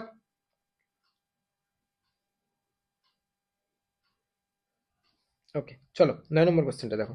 9 নম্বর কোশ্চেন বলেছে সমত্বরণে গতিশীল একটি বস্তু, সমত্বরণে গতিশীল একটি বস্তু স্থির অবস্থা থেকে 20 সেকেন্ডে 72 কিমি/আওয়ার বেগে পৌঁছয়, 72 কিমি/আওয়ার বেগে পৌঁছয়, তাহলে ওই সময় অতিক্রান্ত দূরত্ব কত? এটাও হোমওয়ার্ক দিচ্ছি, আমি বেসিক পয়েন্টগুলো বলে দিচ্ছি, খুব সহজ অঙ্ক। হোমওয়ার্ক কেন দিচ্ছি? তোমাদেরকে প্র্যাকটিস করানোর জন্য, ঠিক আছে? আর কিছু না। দেখো কি কি দেওয়া আছে কোশ্চেনের মধ্যে, বলেছে 72 কিমি, সমত্বরণে গতিশীল বস্তু স্থির অবস্থা থেকে 72 কিমি/সেকেন্ডে পৌঁছয়। তার মানে স্থির অবস্থা মানে প্রাথমিক বেগ তোমাকে এখানে জানো, প্রাথমিক বেগ কত? কোশ্চেনের মধ্যে কি কি দেওয়া আছে দেখো, প্রাথমিক বেগ দেওয়া আছে 0, তারপর দেওয়া আছে অন্তিম বেগ 72 কিমি/আওয়ার, 72 কিমি/আওয়ার। এবার কিমি/আওয়ারকে আমাকে কি করতে হবে? মিটার/সেকেন্ডে আনতে হবে। আচ্ছা এটা এটা করিয়ে দিচ্ছি, চলো এটা করিয়ে দিচ্ছি, এটা হোমওয়ার্ক দিচ্ছি না। তাহলে কিমি/আওয়ারকে আমাকে কি করতে হবে? মিটার/সেকেন্ডে আনতে হবে। তাহলে কিমি/আওয়ার 72কে 5/18 দিয়ে গুণ করলে কত আসবে? 20 মিটার/সেকেন্ড। এখনই করলে না 36 কিমি/আওয়ার মানে যদি 10 মিটার/সেকেন্ড হয়, তাহলে তার দ্বিগুণ 72 কিমি/আওয়ার মানে কত? 20 মিটার/সেকেন্ড। তুমি 5/18 দিয়ে করো, তাও একই অ্যান্সার আসবে। আচ্ছা, টাইম তোমাকে কোশ্চেনের মধ্যে বলা আছে কত? 20 সেকেন্ড। টাইম তোমাকে কোশ্চেনের মধ্যে বলা আছে 20 সেকেন্ড। আচ্ছা, অতিক্রান্ত দূরত্বের মান চেয়েছে, অতিক্রান্ত দূরত্বের মান চেয়েছে, তার মানে তুমি কোশ্চেনে ইউ এর ভ্যালু জানো, ভি এর ভ্যালু জানো, টাইমের ভ্যালু জানো, অতিক্রান্ত দূরত্বের ভ্যালু জানো। আচ্ছা, ফার্স্ট গল্প হচ্ছে, ফার্স্ট কোশ্চেনের গল্প কি? ফার্স্ট কোশ্চেন হচ্ছে যে স্যার আমার প্রথম কাজ হচ্ছে এ আর ইউ এর মান জানা, অর্থাৎ ত্বরণ আর অন্তিম প্রাথমিক বেগ। স্যার প্রাথমিক বেগ তো জানি, কিন্তু কোশ্চেন আমি ত্বরণের মান জানি না। আমি কি বললাম? প্রথম আমাদের কাজ কি? ত্বরণের মান আর প্রাথমিক বেগের মান অবশ্যই জানতেই হবে, তুমি যে ফর্মুলা ইউজ করো তিনটের মধ্যে। কিন্তু স্যার আমি এই কোশ্চেনটাই কোথাও আমাকে ত্বরণের মান বলা নেই, প্রাথমিক বেগ বলা আছে কিন্তু ত্বরণ বলা নেই। তাহলে আমার ফার্স্ট কাজ হচ্ছে আগে বস্তুর ত্বরণ কত বের করা। আমি বলেছিলাম না, ফার্স্ট দেখবে যে এই দুটো জানো কিনা। তো ত্বরণ মানে কি স্যার? অন্তিম বেগ অর্থাৎ 20, অন্তিম বেগ 20, এই তো 72 কিমি/আওয়ার মানে 20 মিটার/সেকেন্ড এলো, মাইনাস প্রাথমিক বেগ অর্থাৎ 0 ডিভাইডেড বাই টাইম, কত সেকেন্ডে হয়েছে? 20 সেকেন্ডে। তাহলে 20/20, তার মানে স্যার 1 মিটার/সেকেন্ড স্কোয়ার, এটা হচ্ছে বস্তুর ত্বরণ।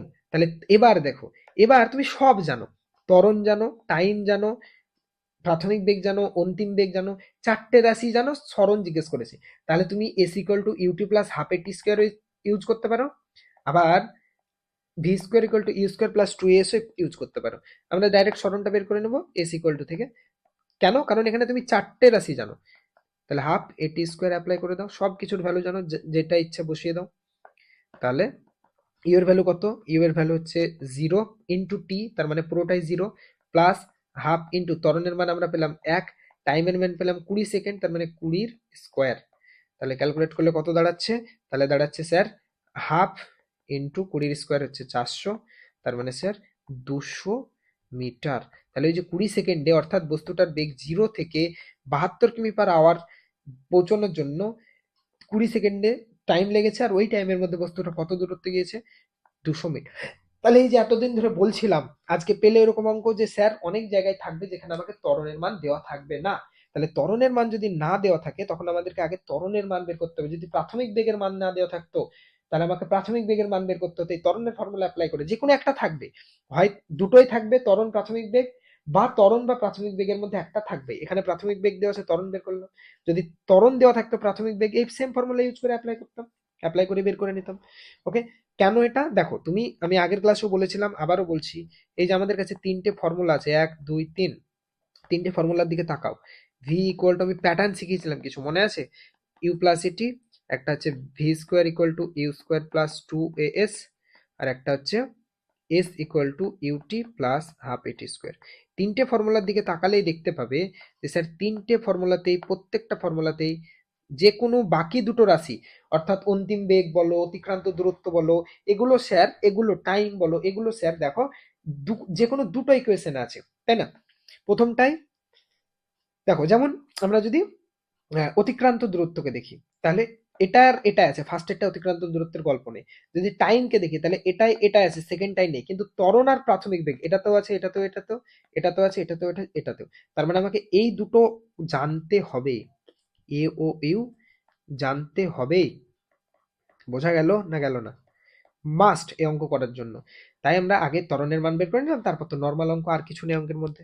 আর কিছু আছে অঙ্কের মধ্যে? ত্বরণের মান যখন পেয়ে গেলে অঙ্কের মধ্যে আর কিছু আছে? তুমি আমাকে বলো, কি আছে অঙ্কের মধ্যে?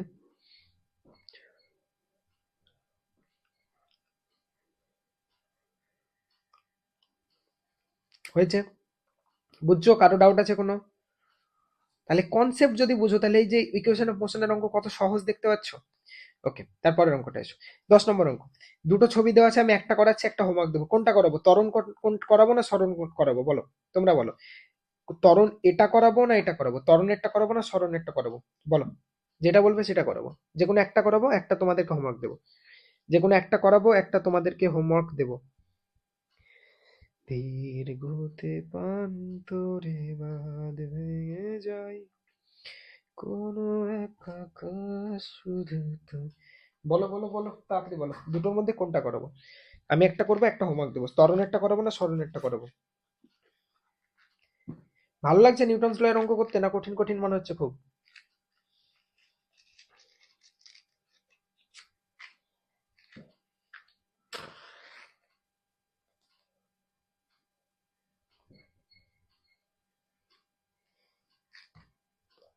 তোমাদের এত লেটে কমেন্ট আছে, তোমাদের দোষ বলছি না, বলছি এমনি। যেমন ত্বরণেরটা করাবো, ওকে ঠিক আছে, চলো। এই সবাই এবার দুজন দুই দুই রকম অ্যান্সার বলতে লাগলো। কে বেশি বলছে কোনটা দেখি? ত্বরণ সরণ ত্বরণ।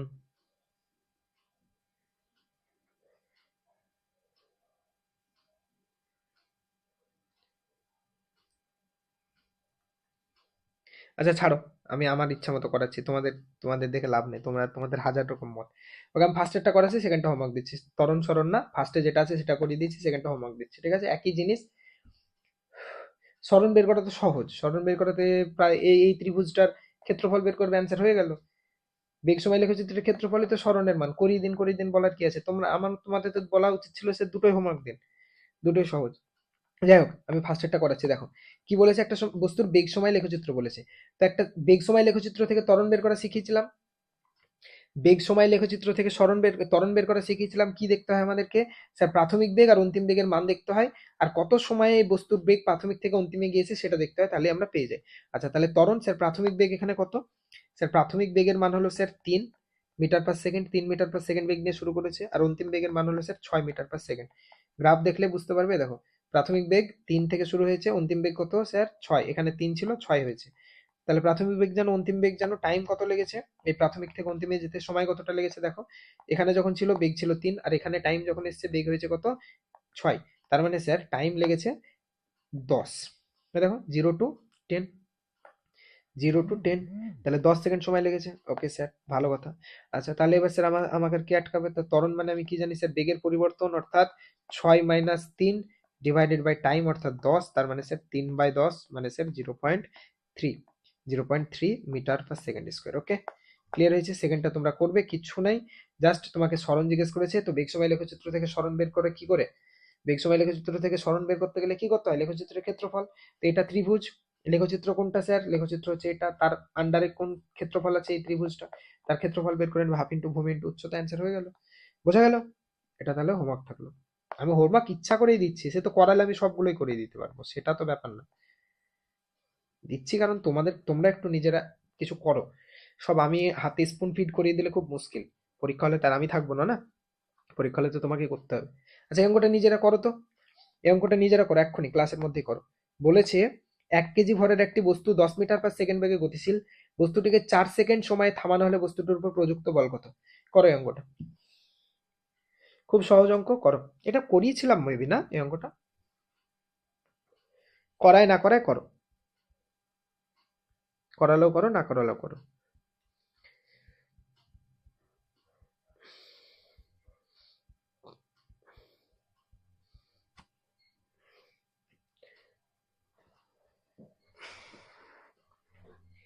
এক কেজি ভরের একটি বস্তু 10 মিটার পার সেকেন্ড বেগে গতিশীল, বস্তুটিকে 4 সেকেন্ড সময়ে থামানো হলে বস্তুর উপর প্রযুক্ত বল কত? তো বল বের করার আমার কাছে দুটো ফর্মুলা আছে, যেটা তোমার ভাল লাগবে করো, তারপর আমি আমার মতো বোঝাচ্ছি।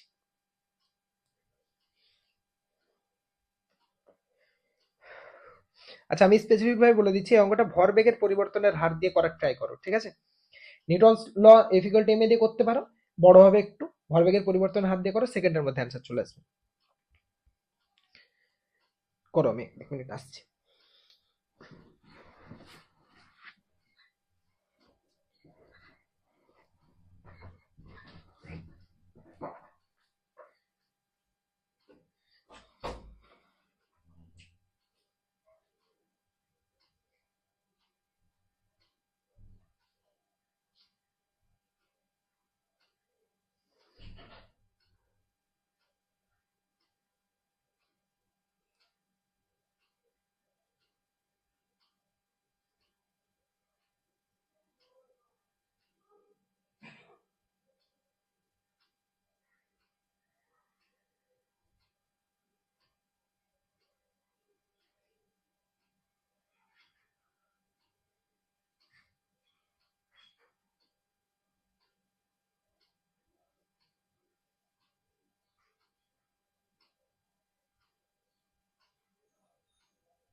কত অ্যান্সার এসছে?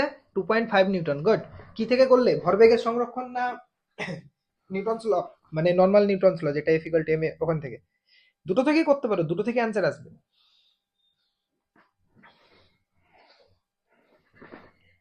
কোনটা অ্যাপ্লাই করে করলে?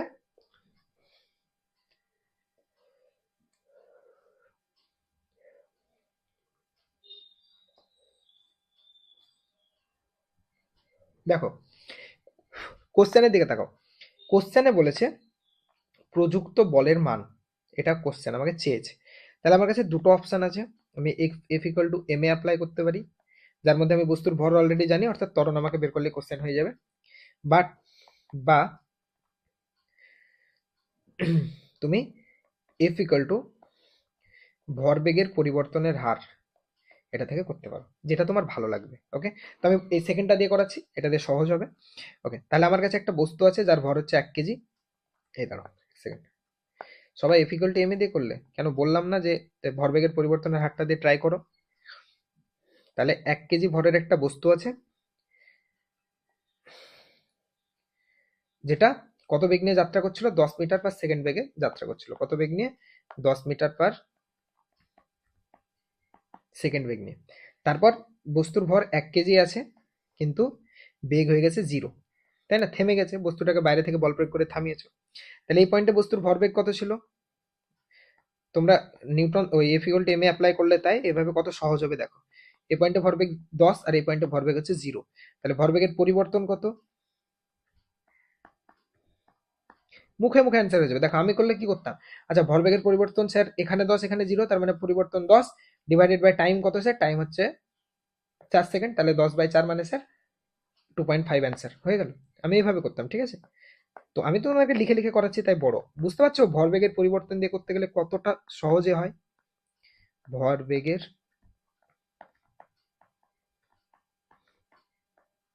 পরিবর্তন হচ্ছে স্যার 10 - 0 মানে 10। আচ্ছা তার মানে স্যার এবার চেয়েছে বল, তো প্রযুক্ত বল মানে আমরা জানি স্যার ভরবেগের পরিবর্তন বাই টাইম, তো ভরবেগের পরিবর্তন হচ্ছে 10, টাইম হচ্ছে স্যার 4 মানে 2.5 নিউটন অ্যান্সার। বোঝা গেল? প্রযুক্ত বলের মানে আমরা পেয়ে গেলাম যে 2.5 নিউটন। কারো বুঝতে প্রবলেম আছে? কারো বুঝতে সমস্যা আছে? এই জায়গাটা লিখে দিই, এই পয়েন্টে ভরবেগ কত, এই পয়েন্টে ভরবেগ হলো 0।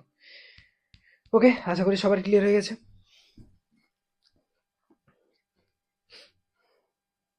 ওকে, পরের কোশ্চেনটা এসো। আচ্ছা পরের কোশ্চেনটা হোমওয়ার্ক দিচ্ছি। কেন হোমওয়ার্ক দিচ্ছি? কারণ খুব সহজ অঙ্ক। ওকে দেখো কেন সহজ। সেম বলেছে এই লেখচিত্র অনুসারে একটা 0.5 কেজি ভরের বস্তুর উপর প্রযুক্ত বল কত, এটা কোশ্চেন। তো তুমি এই লেখচিত্র প্রযুক্ত বল, তো প্রযুক্ত বল মানে আমরা কি জানি স্যার? প্রযুক্ত বল মানে বস্তুর ভর ইন্টু ত্বরণ। প্রযুক্ত বল মানে আমরা জানি স্যার বস্তুর ভর ইন্টু ত্বরণ। তার মধ্যে স্যার আমাকে অলরেডি কোশ্চেনে বস্তুর ভর বলে দিয়েছে। আমি লেখচিত্র থেকে ত্বরণ ইজিলি বের করতে পারবো, প্রাথমিক বেগ জানি, অন্তিম বেগ জানি। এখান থেকে কি করব? প্রাথমিক বেগ জানি, অন্তিম বেগ জানি, এখান থেকে আমি ত্বরণটা বের করব। টাইম জানি, তাহলে ত্বরণ এক্ষুনি শিখালাম, এ দেখো এটা একই টাইপ। তাহলে সেম ভাবে যে যে ডেটা আছে প্রাথমিক বেগ কত, অন্তিম বেগ কত, সেখান থেকে আমরা ত্বরণটা বের করে নেব। তাকে বস্তুর ভর বলে দিয়েছে 0.5 কেজি, সেটাতে গুণ করে দেবো, তাহলে হয়ে যাবে। তার মানে একটা 0.5 কেজি ভরের বস্তুর বেগ সময় লেখচিত্র দেওয়া আছে, সেখান থেকে আমরা ত্বরণটা বের করে নিলাম, বস্তুর ভর জানি, তাহলে প্রযুক্ত বলের মান পেয়ে যাবো। ওকে চলো, আচ্ছা ক্লিয়ার হয়েছে? আচ্ছা আগেরটা যারা বুঝোনি আর একবার বললে, আরে পাগল এটা আবার বলার কি আছে? একটা বস্তু 10 মিটার/সেকেন্ড বেগ নিয়ে গতিশীল ছিল, তার ভর ছিল 1, তাহলে তার ভরবেগ কত? 10। পরে বস্তুটা বলেছে বল প্রয়োগ করে তুমি থামিয়ে দিলে ওই বলটার মান তোমাকে জিজ্ঞেস করেছে, তো থেমে গেছে মানে বস্তুর ভরবেগ কত, অন্তিম ভরবেগ কত? 0।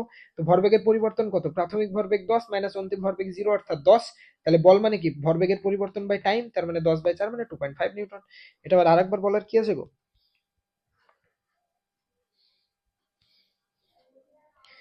ওকে চলো, 12 হলো।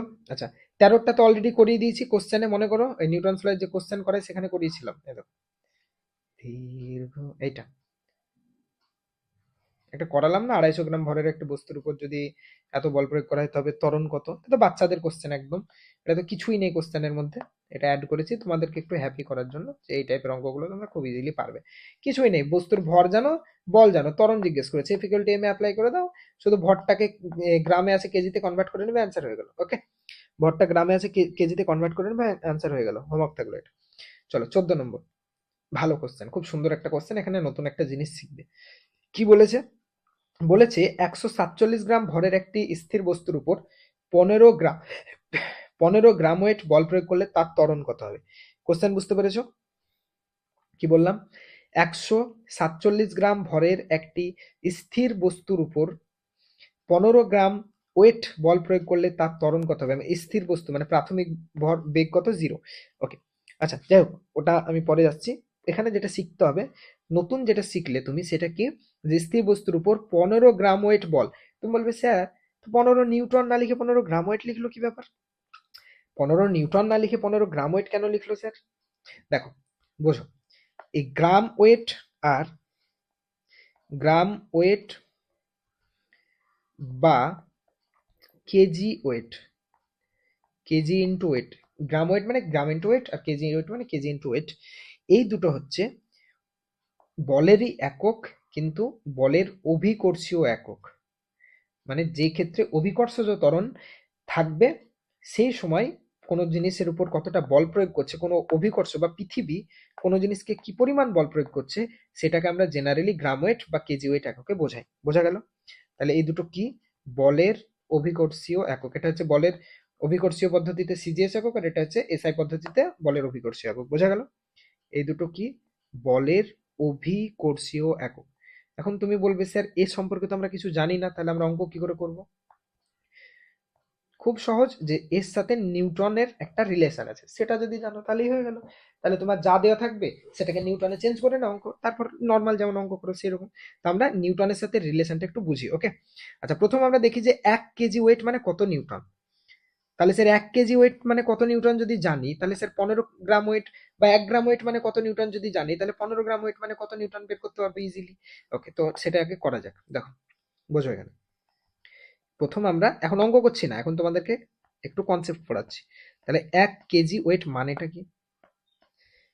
1 কেজি ওজন বেসিক্যালি, তার মানে বেসিক্যালি কিছুই না, 1 কেজি ইন্টু জি। আমাকে বলো 1 কেজি ভরের একটা বস্তুকে কি পরিমাণ বল দ্বারা পৃথিবী টানবে? 1 কেজি ভরের কোনো বস্তুকে কি পরিমাণ বল দ্বারা পৃথিবী টানবে? 1 কেজি ইন্টু জি, বস্তুর ভর ইন্টু অভিকর্ষজ ত্বরণ। জি মানে এখানে অভিকর্ষজ ত্বরণ, জি মানে এখানে গ্রাম না কিন্তু, জি মানে এখানে গ্রাম না। আচ্ছা, জি ওয়েট না লিখে এটা জিএম ওয়েট করি, নাহলে তোমরা আবার ভাববে জি ওয়েট মানে স্যার এটা হচ্ছে গ্রাম ওয়েট। ঠিক আছে, গ্রাম ওয়েট আর কেজি ওয়েট।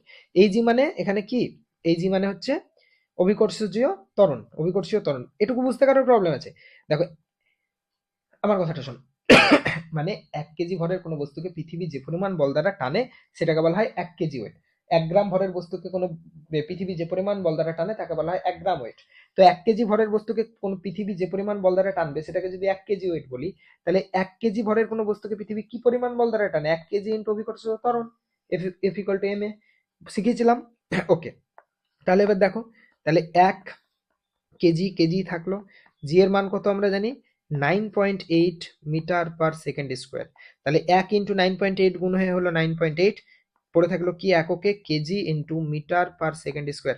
আমরা sir KG into metre per second square মানে কি শিখেছিলাম sir? KG into metre per second square মানে কি শিখেছিলাম স্যার? এটা হচ্ছে 1 নিউটনের সমান। 1 KG into metre per second square মানে স্যার 1 নিউটনের সমান। তাহলে এটা যদি 1 নিউটনের সমান হয়, তার আগে 9.8 গুণ আছে, তার মানে বেসিক্যালি 9.8 নিউটন। তার মানে স্যার আমরা এখান থেকে শিখলাম যে 1 কেজি ওয়েট বা 1 কেজি ভর, এটা মানে হচ্ছে আসলে স্যার 9.8 নিউটন। ব্যাস, এটাই তোমার জানার দরকার ছিল। হলো? তুমি যখন ম্যাথ করবে, ম্যাথ করার সময় এটা কত নেবে? 10 নিউটন করে নেবে, ঠিক আছে? জি এর ভ্যালুটা যেহেতু আমরা ম্যাথ করার সময় 10 নিই, ম্যাথ করার সময় এটা কত করে নেবে? 10 নিউটন করে নেবে। ম্যাথ করার সময় এটা কত করে নেবে? 1 কেজি ওয়েট সমান কত ধরবে? 10 নিউটন। জেনারেলি কত হয়? জেনারেল হয় 9.8। এতটুকু বুঝতে কারো সমস্যা আছে? তাহলে 1 কেজি ওয়েট মানে স্যার হচ্ছে 9.8 নিউটন। তাহলে অভিকর্ষীয় একক আর নর্মাল বলের এককের মধ্যে আমরা একটা রিলেশন তৈরি করলাম। সেটা কি? যে স্যার 1 কেজি ওয়েট কিছু না, কিছু না, একদম সিম্পল ভাবে মনে রাখবে যে 1 কেজি ভরের বস্তুকে পৃথিবী কি পরিমাণ বল দ্বারা টানছে সেটাকে বলা হচ্ছে 1 কেজি ওয়েট। তো 1 কেজি ভরের বস্তুকে পৃথিবী কি পরিমাণ বল দ্বারা টানবে? 1 কেজি ইন্টু অভিকর্ষীয় ত্বরণের মান যা, সেই বল দ্বারা, তত নিউটন বল দ্বারা। বোঝা গেল? সেটাই করলাম। তার মানে 1 কেজি ওয়েট মানে হচ্ছে 9.8 নিউটন। তাহলে আমাকে আর আলাদাভাবে করাতে হবে? তাহলে 1 গ্রাম ওয়েট মানে কি হবে? তাহলে 1 গ্রাম ওয়েট মানে কি হবে? তার মানে স্যার 980 হবে। সিম্পল, 980। একইভাবে করবে, এটাই কি হবে? 1 গ্রাম ইন্টু 980, তার মানে 980। ওকে, আচ্ছা, ম্যাথ করার সময় এটাকে কত নেবে? এটাকে 1000 করে নেবে। ম্যাথ করার সময় এটাকে 1000 করে নেবে। বোঝা গেল? ক্লিয়ার হয়েছে? এতটুকু বুঝতে কারো সমস্যা আছে বলো? তাহলে 1 কেজি ওয়েট আর 1 গ্রাম ওয়েটের মধ্যে মানে সম্পর্ক বুঝতে পারলে, তাহলে নিউটন মানে বলের নর্মাল একক আর অভিকর্ষীয় এককের মধ্যে আমরা একটা রিলেশন তৈরি করলাম যে 1 কেজি ওয়েট মানে হচ্ছে স্যার 9.8 নিউটন। ম্যাথ করার সময় আমরা ওটা 10 নিউটন ধরে নেব। আর যদি 1 গ্রাম ওয়েট থাকে তাহলে 980, যেটা ম্যাথ করার সময় 1000 ধরে নেব। ঠিক আছে, কোনো সমস্যা নেই। এতটুকু বুঝতে কারো প্রবলেম আছে? তুমি 980 ধরেই করতে পারো, কোনো ইস্যু নেই, কোনো ইস্যু নেই। ঠিক আছে, তোমাকে 1000 ধরতে হবে এমন কথা নেই, তোমাকে কোশ্চেনের উপর ডিপেন্ড করছে। ঠিক আছে, চলো, এতটুকু বুঝতে কারো সমস্যা আছে কি বলো? বুঝেছো যে 1 কেজি ওয়েট আর 1 গ্রাম ওয়েট মানে কি করে এলো?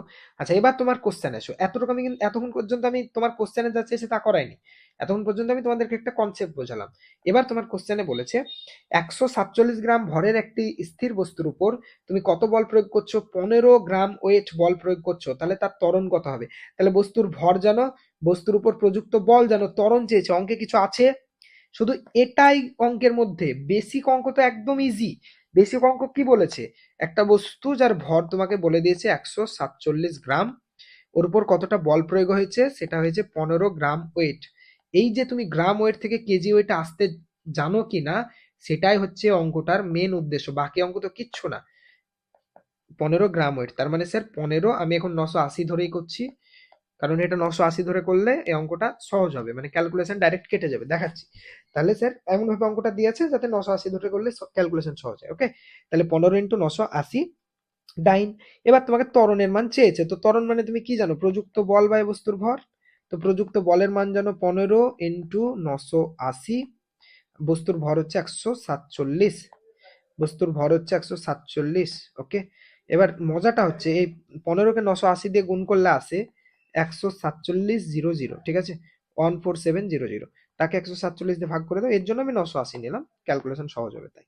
তাহলে ভাগ করে দাও, তাহলে চলে আসবে 100, অর্থাৎ বস্তুর মধ্যে কত ত্বরণ সৃষ্টি হবে, 100 সেমি/সেকেন্ড স্কোয়ার। তাহলে তুমি যদি একটা বস্তুর উপর 15 গ্রাম ওয়েট বল প্রয়োগ করো 147 গ্রাম ভরের একটা বস্তুর উপর, তাহলে ওর মধ্যে কত ত্বরণ সৃষ্টি হবে, 100 সেমি/সেকেন্ড স্কোয়ার। তাহলে অঙ্কে কিছু আছে দেখো, তুমি যদি এই দুটো রিলেশন জানো তাহলে তো অঙ্ক এক লাইনের, তাই না? তুমি যদি এই দুটো রিলেশন জানো তাহলে তো অঙ্ক এক লাইনের। A = F/m ডাইরেক্ট অ্যাপ্লাই করে দাও। তাহলে 15 × 980 ডিভাইডেড বাই 147, ক্যালকুলেট করলে আসে, উপরেরটা গুণ করলে আসে 14700, তাকে 147 দিয়ে কাটলে আসে 100, তাহলে সেটা হয়ে গেলো 100 সেমি/সেকেন্ড স্কোয়ার, সেটা অ্যান্সার। কারো প্রবলেম আছে কোনো, কারো কোনো রকম প্রবলেম আছে এটা বুঝতে? দীর্ঘতে পান্তরে বাঁধ ভেঙে যায়, কোনো এক আকাশ শুধু তোকে পেতে চাই, তোর প্রেমে বুধ হয়ে এত আয়োজন, মন খারাপে রাতে তোকে প্রয়োজন। Clear, all clear. এবার চলো আমরা কয়েকটা গ্রাফের অঙ্ক করি। এই অঙ্কটা দেখো, খুব সুন্দর একটা অঙ্ক বলেছে, জুম করলাম অনেকটা, আশা করি বুঝতে পারবে এবার। বলেছে প্রদত্ত চিত্রে, মানে এই যে নিচের ছবিটা দেওয়া আছে, প্রদত্ত চিত্রে 4টি পৃথক কণার বেগ সময় লেখচিত্র দেখানো হলো। কি সময় লেখচিত্র, বেগ সময় লেখচিত্র।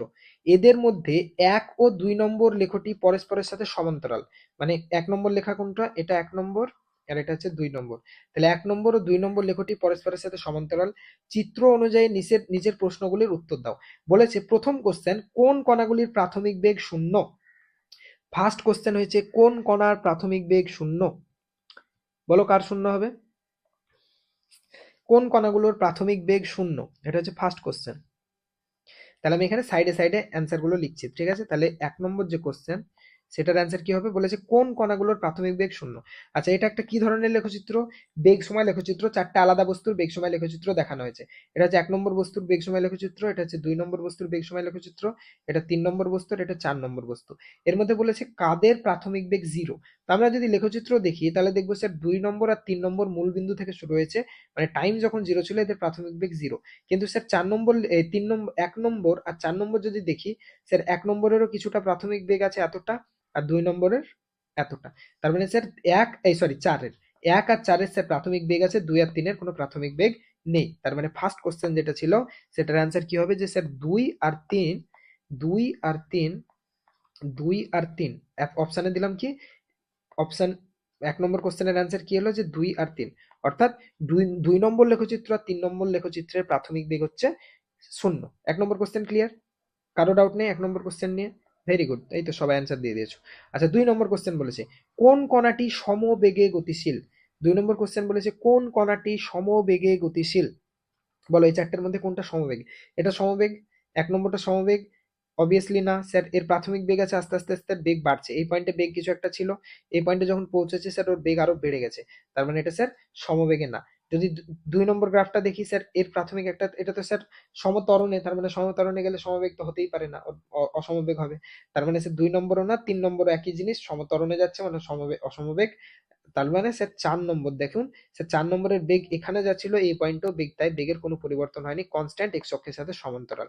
তাহলে আমার 2 নম্বর কোশ্চেনের অ্যান্সার হয়ে গেল, অপশন হয়ে গেল 4 নম্বর গ্রাফ বা 4 নম্বর লেখচিত্র, সমবেগে গতিশীল কণার গ্রাফ। কোন কণাটি সমবেগে গতিশীল? 4 নম্বর কণাটি হচ্ছে সমবেগে গতিশীল। আচ্ছা, এবার অপশন 3 নম্বর কোশ্চেনের অ্যান্সার লিখি।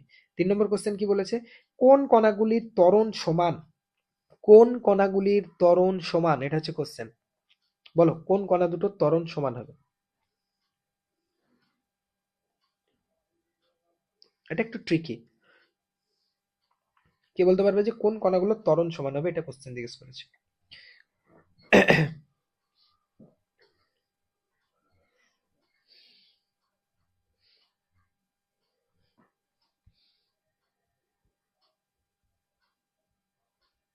কোন কণাগুলির ত্বরণ সমান, এটা হচ্ছে 3 নম্বর কোশ্চেন। দেখো, আমার একটা জিনিস বলো, এই যে 1 নম্বর আর 2 নম্বর লেখচিত্রের দিকে যদি তাকাও, কি বললাম, 1 নম্বর আর 2 নম্বর লেখচিত্রের দিকে যদি তাকাও, দেখো এরা পরস্পরের সাথে সমান্তরাল। পার্থক্য কোথায়? পার্থক্য একটাই স্যার, এর প্রাথমিক বেগ আছে নেই 2 নম্বর বস্তুটার, আর 1 নম্বর বস্তুটার প্রাথমিক বেগ আছে। কিন্তু তুমি যদি ভালো করে দেখো, সাপোজ ধরো আমি কিছু ভ্যালু নিচ্ছি, এই পয়েন্টে আমি ধরে নিলাম বস্তুর বেগ 0, এই পয়েন্টে বস্তুর বেগ হচ্ছে ধরলাম 5, এই পয়েন্টে কত ধরলাম 5, দুই দুই দুইয়ের যে এন্ডিং পয়েন্ট সেখানে বেগটা কত হবে 10, আর 1-এর যে এন্ডিং পয়েন্ট সেগুলো দেখো, লেখাগুলো একটু যদি ভালো করে দেখো, দূরত্বগুলো সব সেম সেম সেম, তাই না? এই দেখো, আর এটা হলো স্যার 10, আর এটা হলো স্যার 15। তাহলে ভালো করে তাকালে দেখো, এর বেগ ছিল 2 নম্বরের 0 ছিল প্রাথমিক বেগ, অন্তিম বেগ হয়েছে 10। তাহলে বেগের পরিবর্তন কত? বেগের পরিবর্তন কত তুমি বলবে স্যার? এক কথায় মনে রাখবে, সিম্পল ভাবে যদি মনে রাখো তাহলে কি, যারা যারা এরকম পরস্পরের সাথে সমান্তরাল হবে তাদের সবার ত্বরণ সেম হবে। বোঝা গেল? কি বললাম? যারা যারা এইভাবে পরস্পরের সাথে সমান্তরাল হবে তাদের সবার ত্বরণ সেম হবে। ক্লিয়ার হয়েছে? ক্লিয়ার হয়েছে, কারণ এরা সমান্তরাল, এদের ডিফারেন্স একটাই, এর প্রাথমিক বেগ আছে এর নেই। কিন্তু দুজন সমান্তরাল মানে কি, এও যেমন হারে বাড়ছে বেগ, এরও তেমন হারে বেগ বাড়ছে। দুজনের বেগ বৃদ্ধির হার যদি সমান হয় তাহলে তাদের তাদের ত্বরণ কি? বেগ বৃদ্ধির হারকেই তো ত্বরণ বলি। দেখো, দুটো সরল রেখা পরস্পরের সাথে সমান্তরাল গ্রাফ, তার মানে কি, তার মানে এর বেগও যে হারে বাড়ছে এর বেগও সেই হারেই বাড়ছে। বোঝা গেল? বোঝা গেল? আচ্ছা, আরো যদি সহজভাবে বোঝো, কিভাবে বুঝবো? স্যার কিভাবে বুঝবো যে এদের দুজনের ত্বরণ সেম? তা সিম্পল ভাবে আমাকে একটা জিনিস বলো। আচ্ছা, তোমাদেরকে এটা শিখিয়েছিলাম, নতির কনসেপ্ট শিখিয়েছিলাম, নতির কনসেপ্ট শিখিয়েছিলাম, যে একটা বেগ সময় লেখচিত্র থেকে অ্যাঙ্গেল যদি জানো তাহলে ত্বরণের মান কি করে বের করবে, শিখিয়েছি। একটা বেগ সময় লেখচিত্র থেকে যদি অ্যাঙ্গেল জানো তাহলে ত্বরণের মান কি করে বের করবে? না, 3-এর বেগ সমান হবে না, 3-এর ত্বরণ সমান হবে না। আমি বলছি যে একটা, তোমাকে বেগ সময় লেখচিত্র দেওয়া আছে, সেখান থেকে যদি দুটো অ্যাঙ্গেল তুমি জানো, কোণ জানো, মানে ওরা এক্স অক্ষের সাথে কত কোণ করে আছে সেটা যদি জানো, তাহলে তুমি কিভাবে সেখান থেকে বস্তুর ত্বরণ বের করবে সেটা তুমি কি জানো? আচ্ছা, সেটা আগে শেখায় তাহলে বুঝতে পারবে। ধরো তোমার কাছে একটা বেগ সময় লেখচিত্র এইভাবে দেওয়া আছে, মন দিয়ে শুনবে। একটা বেগ সময় লেখচিত্র দেওয়া আছে, ওকে? একটা কি লেখচিত্র দেওয়া আছে? বেগ সময়। ওকে, যদি বেগ সময় লেখচিত্র, আচ্ছা বেগকে সময় দিয়ে ভাগ করলে কি পাওয়া যায় গো? বেগকে সময় দিয়ে ভাগ করলে কি পাওয়া যায়? ত্বরণ পাওয়া যায় না? আচ্ছা, ধরো এরকম বেসিক কনসেপচুয়াল এতে যাচ্ছি না, জাস্ট বোঝাচ্ছি। ধরো এই কোণটা তোমাকে বলা আছে 30 ডিগ্রি, একটা বস্তু যেটা বলেছে, একটা বেগ সময় লেখচিত্র দেওয়া আছে, গ্রাফ দেওয়া আছে, অ্যাঙ্গেলটা বলেছে 30 ডিগ্রি। এবার বলেছে তাহলে বস্তুটার ত্বরণ কত, এই যে বস্তুটা তার ত্বরণ জিজ্ঞেস করেছে, তো কি হবে? ত্বরণে হবে ট্যান 30। মনে রাখবে, বেগ সময় লেখচিত্রের ওই লেখচিত্রটা, এই যে এক্স অক্ষের সাথে যত ডিগ্রি কোণ করে থাকবে তার যদি ট্যান নিয়ে নাও তাহলে পেয়ে যাবে ত্বরণের মান। কেন স্যার, কেন পাবো? আচ্ছা আমাকে বলো, ত্বরণ মানে কি? বেগ বাই সময়, হ্যাঁ কি না? বেগ বাই সময়। আচ্ছা, তাহলে এই পয়েন্টে বস্তুর বেগ কতটা হবে? এতটা না? তার মানে এইদিকে এতটা বলতে পারি। মন দিয়ে শুনবে, ঠিক আছে? এই ত্রিভুজটার দিকে তাকাও, এই ত্রিভুজটার দিকে তাকাও। দেখো, আমরা যদি এরকম ভাবে দেখি, তাহলে এই পয়েন্টে বস্তুর বেগ কত? এতটা, মানে এতটা বলতে পারি। আর সময় কতটা স্যার? এতটা। তার মানে এটা স্যার বেগ, এটা সময়। তার মানে ট্যান থিটা মানে কি জানি গো? লম্ব বাই ভূমি। তার মানে আমরা কি করছি আসলে, বেগকে ত্বরণ দিয়ে এই সময় দিয়ে ভাগ করছি, কাকে পাচ্ছি? বেগকে সময় দিয়ে ভাগ করলে কাকে পাই আমরা? ত্বরণকে পাই। পাচ্ছি তো ত্বরণকে। আবার যদি স্যার এই রেখাটা মানে অর্থাৎ লম্বকে ভূমি দিয়ে ভাগ করি তাহলে কি পাই স্যার? Tan theta. তার মানে বেসিক্যালি বেগ সময় লেখচিত্রে ট্যান থিটার মান কাকে বোঝায়? বেগ সময় লেখচিত্রে ট্যান থিটার মান ত্বরণকে বোঝায়। বোঝা গেল? তাহলে কি বললাম? এখানে একটা পয়েন্ট লিখছি দেখো। কি বললাম? যে বেগ সময় নতির কনসেপ্টটা আমি একটা স্পেশাল কোশ্চেন করাবো, তখন বোঝাবো ভালো করে। বেগ সময় লেখচিত্রের নতি কাকে বোঝায়? ত্বরণকে বোঝায়। ঠিক আছে? লেখচিত্রের নতি, ট্যান থিটাকে নতি বলে। ঠিক আছে? ট্যান থিটা যে কোণ করে থাকবে, জাস্ট কোণের মান যদি জানো তুমি, তাহলে সেখান থেকে তুমি কার মান বের করতে পারবে? ট্যান থিটা মানে হচ্ছে ত্বরণ। দুটো জিনিস বলে দিচ্ছি। ঠিক আছে? আর সরণ বাই সময় মানে কি গো? বেগ না? তার মানে স্যার সরণ সময় লেখচিত্রের যদি ট্যান থিটা নাও, মানে যা লেখচিত্র থাকবে সেটা যে অ্যাঙ্গেল করে থাকবে সেটা কাকে বোঝাবে? তাহলে বেগকে বোঝাবে। ঠিক আছে? বোঝা গেল? এই দুটো পয়েন্ট মাথায় থাকবে। আচ্ছা, তাহলে আমাকে বলো, এবার আমাকে বলো, যদি যদি এখানে ভালো করে তাকাও তাহলে কি দেখতে পাবে? এটা আমাদের এক্স অক্ষ। ওকে, এটা এক্স অক্ষ। তাহলে এই ২ নম্বর লেখচিত্রটা যত ডিগ্রি কোণ করে আছে, এখানে যদি একটা এক্স অক্ষ আঁকো, এর কারণ আমি অ্যাঙ্গেল দেখতে চাইছি এক্স অক্ষের সাথে কত। এবার এটা উপরে আছে তাই আমি দেখতে পাচ্ছি না, কিন্তু আমি যদি এটাকে নিচে আনতাম, এই রেখাটাকে যদি নিচে এখানে আনতাম, তাহলে দেখো ভালো করে, নিচের দিকে নামালে এই রেখাটার সাথেই যাচ্ছে। তার মানে কি? এটাও এক্স অক্ষের সাথে যত কোণ করছে এটাও তত কোণই করছে। তার মানে এটাও যদি থিটা কোণ করে, এটাও থিটা কোণই করছে। তার মানে কি? দুজনের ত্বরণ সেম। তার মানে এই লেখচিত্র আর এই লেখচিত্র যেহেতু এক্স অক্ষের সাথে সমান কোণ করছে, তার মানে এরও ট্যান থিটা এরও ট্যান থিটার মান সেম। অ্যাঙ্গেল সেম মানে কি? দুজনের ট্যান থিটার মান সেম। ধরো এটাও 30 ডিগ্রি করলে এটাও 30, তাহলে এরও ত্বরণের মান ট্যান 30, এরও ত্বরণের মান ট্যান 30। ব্যাস হয়ে গেল। যেমন এই বস্তুটা দিয়েছিলাম, এর ত্বরণ কি করে বের করবো? ট্যান 30 মানে হচ্ছে ট্যান 30 মান আমি কি করে বের করা শিখিয়েছিলাম? কি বলেছিলাম? ট্যান 30 মানে কত? Sine 30 by cos 30। তো সাইন 30 মান কত হয়? সাইন 30 মান কত হয় বলো? মনে আছে? সাইন 30 মান হাফ, আর কস 30 মান হয় √3/2। তাহলে 2 কেটে গেল 1/√3। এটাই হলো বস্তুর ত্বরণের মান। বোঝা গেল? ক্লিয়ার হয়েছে? তাহলে তুমি যদি এই দুটো অ্যাঙ্গেল সেম হয়, তাহলে এরা দুজনেরই ত্বরণ কি হবে? সেম হবে। বোঝা গেছে এতটুকু? তাহলে যখন এরকম দেখবে ত্বরণের মান চাইছে বেগ সময় লেখচিত্র থেকে, কি দেখবে? তোমার কাজ হচ্ছে স্যার কত অ্যাঙ্গেল করে আছে সেটা দেখা। তো আমি যদি এখানে একটা এক্স অক্ষ ড্র করি, তাহলে আমি চোখ বন্ধ করে দেখতে পাচ্ছি স্যার দুজনই সমান কোণ করছে। এও যা কোণ করছে এক্স অক্ষের সাথে, এও তাই কোণ করছে। বোঝা গেল? তাহলে দুজন যেহেতু সমান কোণ করছে, তার মানে স্যার 1 নম্বর আর 2 নম্বর লেখচিত্র স্যার সমান কি করেছে? সমান ত্বরণে যাচ্ছে। কিন্তু তুমি যদি 3 নম্বর লেখচিত্র দেখো, এর কোনটাকে তোমার সেম মনে হচ্ছে? এই লেখচিত্রটার দিকে তাকাও, কোনটা সেম মনে হচ্ছে না ছোট? দেখো 2 নম্বর লেখচিত্র থেকে ছোট কোন মনে হচ্ছে না? অবভিয়াসলি। তার মানে স্যার এর ত্বরণের মান কম। আমি ধরো তোমাকে এরকম একটা কোশ্চেন দিলাম, কিরকম কোশ্চেন? মন দিয়ে শুনবে। ধরো আমি তোমাকে এরকম একটা কোশ্চেন দিলাম যে স্যার দুটো বস্তু দিয়ে দিলাম, দুটো বস্তুর বেগ সময় লেখচিত্র দিয়ে দিলাম। এটা এ বস্তু আর এটা বি বস্তু। এটা এ বস্তু, এটা বি বস্তু। এবার বললাম যে এটা যদি একটা বেগ সময় লেখচিত্র হয়, তাহলে কার ত্বরণ বেশি, এ বস্তুর না বি বস্তুর? এটার অ্যান্সার দাও। যদি এটা বেগ সময় লেখচিত্র হয়, তাহলে এ বস্তুর বি বস্তুর মধ্যে কার ত্বরণ বেশি? সিম্পল ভাবে, যে এক্স অক্ষের সাথে যত বেশি কোণ করবে তার ত্বরণ তত বেশি। যে এক্স অক্ষের সাথে যত বেশি কোণ করবে তার ত্বরণ তত বেশি। কারণ কি? আমরা জানি থিটার মান যত বাড়বে ট্যান থিটার মান তত বাড়বে। হিসাব খেয়াল করে দেখো, ট্যান জিরোর মান স্যার 0, ট্যান 30 মান 1/√3, ট্যান 45 স্যার 1, ট্যান 60 হচ্ছে স্যার √3। বাড়ছে না? দেখো 0, তারপর 1/√3, 0 থেকে 1/√3 বড়, 1/√3 থেকে আবার 1 বড়, 1 এর থেকে আবার √3 বড়, √3 মানে কত হয়? 1.717। ঠিক আছে? এটা হয় 17। তাহলে এরকম ভাবে কি হচ্ছে বুঝতে পারছো তো?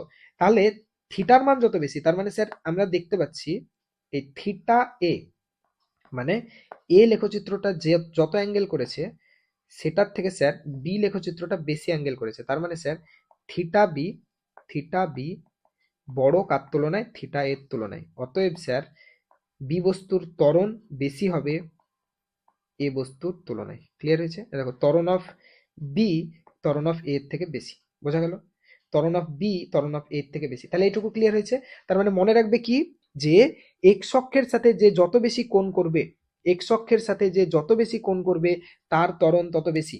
এবার যেহেতু এই দুটো লেখচিত্র সমান কোণ করেছে, কে কে, 2 আর সরি, হ্যাঁ 2 আর 1 যেহেতু সমান কোণ করেছে, তাই এদের দুজনেরই ত্বরণ সেম। তার মানে কার কার ত্বরণ সেম হবে, 1 আর 2 নম্বর লেখচিত্রে।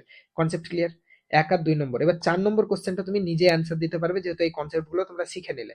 4 নম্বর কোশ্চেনটার অ্যান্সার সেম জিনিস, সরণ সময় লেখচিত্র। তখন আর ত্বরণ হবে না, তখন বেগ হবে। কেন? কারণ আমরা সরণকে ভাগ করলে, সময় দিয়ে ভাগ করলে কি পাই? বেগ পাই। তাহলে ওখানে ট্যান থিটা মানে বেগকে বোঝাবে। ঠিক আছে? এই জিনিসটাকে বলা হয় নতি, ট্যান থিটাকে। ওকে, আমি নতি পরে বোঝাবো। এই অঙ্কটা যখন করাবো একদম ডিটেলসে নতিটা বোঝাবো। কোথায় গেল? আজকে হবে না হয়তো, মানে নেক্সট ক্লাসে আমি এটা বুঝিয়ে দেবো, চাপ নেই। নেক্সট ক্লাসে আমি এই যে এমসিকিউ টাইপ কোশ্চেন গুলো আছে সেগুলো করিয়ে দেবো। এই কোশ্চেনটা যখন করাবো তখন নতি ইন ডিটেলসে বোঝাবো। ঠিক আছে? এখন ভয় পাওয়ার কিছু নেই, এখন যেটুকু বোঝালাম ওইভাবে বোঝো, তাহলে হবে। টাইম নেই বেশি, নাহলে আজকে বুঝিয়ে দিতাম। ওকে, ক্লিয়ার হলো? তাহলে থিটা বি বাই থিটা এ, যেহেতু থিটা বি বেশি, তাই এই বি বস্তুর ত্বরণ বেশি, এ বস্তুর ত্বরণ কম। তাহলে একটা লেখচিত্র থেকে ত্বরণ কিভাবে দেখবে?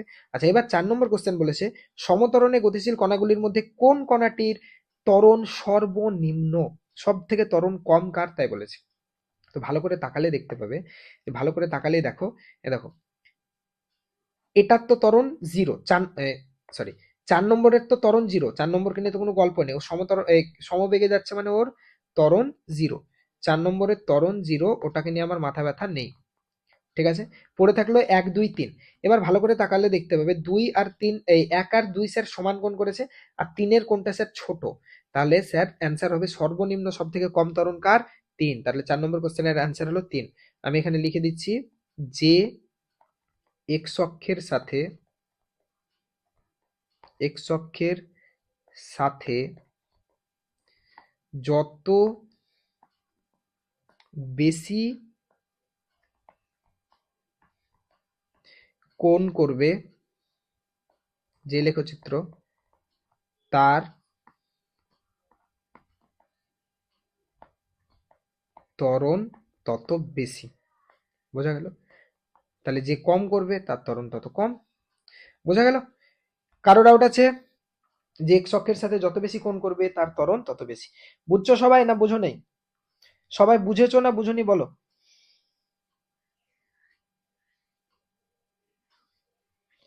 দারুণ কোশ্চেনটা না? সো এই কনসেপ্টটা যদি তুমি বুঝো তাহলে খুব ইজিলি তুমি এটার অ্যান্সার করে দিতে পারিবে। আচ্ছা, আমি একটা লাস্ট করাবো, দেন আজকের মতো ছেড়ে দেবো। আর 4-5টা যেটা থাকলো নেক্সট ক্লাসে করিয়ে দেবো, ভয় নেই। কিছু হোমওয়ার্ক দেবো, আমি হোমওয়ার্কগুলো এখন বলে দিচ্ছি, আর বাকিগুলো আমি যে কটা থাকবে নেক্সট ক্লাসে করিয়ে দেবো।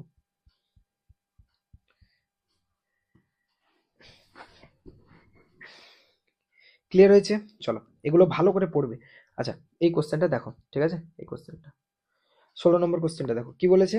বলেছে স্থির অবস্থা থেকে সমত্বরণে গতিশীল কোনো কণার প্রথম, দ্বিতীয় ও তৃতীয় সেকেন্ডে অতিক্রান্ত দূরত্ব যথাক্রমে s1 s2 s3 হলে s1 s2 s3 এর অনুপাত নির্ণয় করো। কি বলেছে? যে স্থির অবস্থা থেকে সমত্বরণে গতিশীল কোনো কণার প্রথম, দ্বিতীয়, তৃতীয় সেকেন্ডে অতিক্রান্ত দূরত্ব যথাক্রমে s1 s2 s3 হলে s1 s2 s2 s2 s3, মানে প্রথম সেকেন্ডে যতটা দূরত্ব গিয়েছে, দ্বিতীয় সেকেন্ডে যতটা দূরত্ব গিয়েছে, তৃতীয় সেকেন্ডে যতটা দূরত্ব গিয়েছে, তাদের অনুপাত। সমত্বরণে যাচ্ছে মানে কি? অসমবেগে যাচ্ছে, মানে প্রথম সেকেন্ডে যা যাবে দ্বিতীয় সেকেন্ডে তার থেকে আলাদা, তৃতীয় সেকেন্ডে তার থেকে আলাদা। কিচ্ছু করতে হবে না, জাস্ট এই লাইনটা মনে রাখবে। এটা ডাইরেক্ট একটা লাইন মনে রাখলে হবে, ক্যালকুলেশন পুরো করার দরকার নেই। এটা মনে রাখবে, ঠিক আছে? এটা একটা নিয়ম, কি যে প্রথম অঙ্ক করেই বের করা যাবে, কিন্তু আমি অঙ্কে যাচ্ছি না, জাস্ট মনে রাখবে তাহলে হবে। দ্বিতীয় ও তৃতীয় সমত্বরণে গতিশীল বস্তুর প্রথম, দ্বিতীয় ও তৃতীয় সেকেন্ডে অতিক্রান্ত দূরত্বের অনুপাত হয়, অতিক্রান্ত দূরত্বের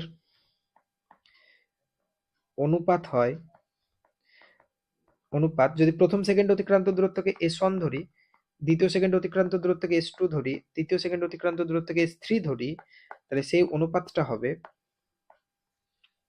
1:3:5। বোঝা গেল? মনে থাকবে এটা, বিজোড় সংখ্যাগুলো 1:3:5। তাহলে এটা লাভ কি হলো স্যার? এটা মনে রাখলে লাভ কি হবে? প্রথম কথা, এই টাইপের কোশ্চেন পড়লে তো অ্যান্সার দিতে পারবে, সেটা গেল। দ্বিতীয় কথা, ধরো তোমাকে এরকম বলে দিল যে সমত্বরণে গতিশীল একটি বস্তু প্রথম সেকেন্ডে অতিক্রান্ত দূরত্ব যদি 10 মিটার হয়, তাহলে দ্বিতীয় সেকেন্ড অতিক্রান্ত দূরত্ব কত হবে? 10 মানে কি? 1 কে বোঝাচ্ছে। তাহলে 10-এর 3 গুণ অর্থাৎ দ্বিতীয় সেকেন্ড হবে 30 মিটার যাবে বস্তুটা। পঞ্চম সেকেন্ডে তৃতীয় সেকেন্ডে সে কত যাবে? 5 ইন্টু 10 অর্থাৎ 50 যাবে। বোঝা গেল? তাহলে রেশিও তুমি যেহেতু জানো, অনুপাত যেহেতু জানো, তাহলে 1 সেকেন্ডে যদি জানো তাহলে দ্বিতীয় তৃতীয় সেকেন্ডে কত দূর যাবে বস্তুটা তুমি বের করতে পারবে। সাপোজ বললো যে কোনো একটা বস্তু প্রথম সেকেন্ডে অতিক্রান্ত দূরত্ব 5 মিটার যদি হয়, তাহলে বস্তুটা দ্বিতীয় সেকেন্ডে অতিক্রান্ত দূরত্ব কত? কি হবে? দ্বিতীয় মানে কত বোঝায়? 3, তাহলে 3 ইন্টু 5 অর্থাৎ স্যার 15 মিটার যাবে। তৃতীয় সেকেন্ডে কত যাবে? 5 ইন্টু 5, এই রেশিওর 5, অনুপাতের 5, আর ফার্স্ট গিয়েছে 1 সেকেন্ডে কত? 5, তাহলে 5 ইন্টু 5 অর্থাৎ স্যার 25 মিটার যাবে। বোঝা গেছে? কনসেপ্ট ক্লিয়ার হলো যে এটা জানলে আমাদের কত সুবিধা। তাহলে তোমাকে যদি কোশ্চেনে প্রথম সেকেন্ডে অতিক্রান্ত দূরত্ব বলে দিয়ে দ্বিতীয় তৃতীয় চতুর্থ যে সেকেন্ডে জিজ্ঞেস করুক, তুমি জিজ্ঞেস করলে দ্বিতীয় তৃতীয় জিজ্ঞেস করবে, তাহলে সেই রেশিওটা তুমি জানো 1:3:5, এখান থেকে তুমি খুব ইজিলি বলে দিতে পারবে। ক্লিয়ার?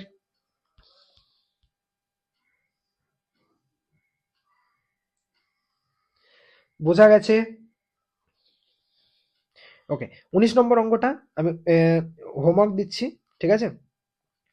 19 নম্বর এই অঙ্কটা আমি হোমওয়ার্ক দিচ্ছি, আগে জাস্ট অঙ্কটা আমি বলে দিয়ে তারপর হোমওয়ার্ক দিচ্ছি, ঠিক আছে? কি বলেছে? একটি গাড়ির প্রাথমিক বেগ 10 মিটার পার সেকেন্ড, গাড়িটি সমত্বরণে গতিশীল হয়ে 50 মিটার দূরত্ব অতিক্রম করার পর বেগ হয় 12 মিটার পার সেকেন্ড, গাড়ির ত্বরণ কত? কোশ্চেনে তোমাকে ত্বরণই জিজ্ঞেস করেছে। দেখো কোশ্চেনটা বোঝো কি বলেছে, এটা হোমওয়ার্ক থাকবে, আমি পয়েন্টগুলো বুঝিয়ে দিচ্ছি, তোমরা নিজেরা করবে, ঠিক আছে? দেখো প্রাথমিক বেগ গাড়িটা তোমাকে বলে দিয়েছে 10 মিটার পার সেকেন্ড, অন্তিম বেগ তোমাকে বলে দিয়েছে 12 মিটার পার সেকেন্ড, অতিক্রান্ত দূরত্ব বলে দিয়েছে 50 মিটার, ত্বরণ তোমাকে চেয়েছে। কোন ফর্মুলা অ্যাপ্লাই করবে তাহলে? টাইমের কোনো গল্প আছে কোশ্চেনে? টাইমের কোনো গল্প আছে? টাইমের কোনো গল্প নেই। তো টাইমের গল্প না থাকলে আমাদেরকে কোন ফর্মুলা অ্যাপ্লাই করতে হয়? S T V. টাইমের গল্প নেই মানে সেকেন্ড ফর্মুলা, অর্থাৎ V square equal to U square plus 2s apply করবে, অঙ্ক হয়ে যাবে। সব কিছু বলে দেওয়া আছে, just V square equal to U square plus 2s apply করো। এখানে এ এর ভ্যালু শুধু জানো না, বাকি সব কিছু জানো, এখান থেকে এর ভ্যালুটা বের করে নাও, হয়ে গেল অ্যান্সার। ওকে, হয়ে গেল।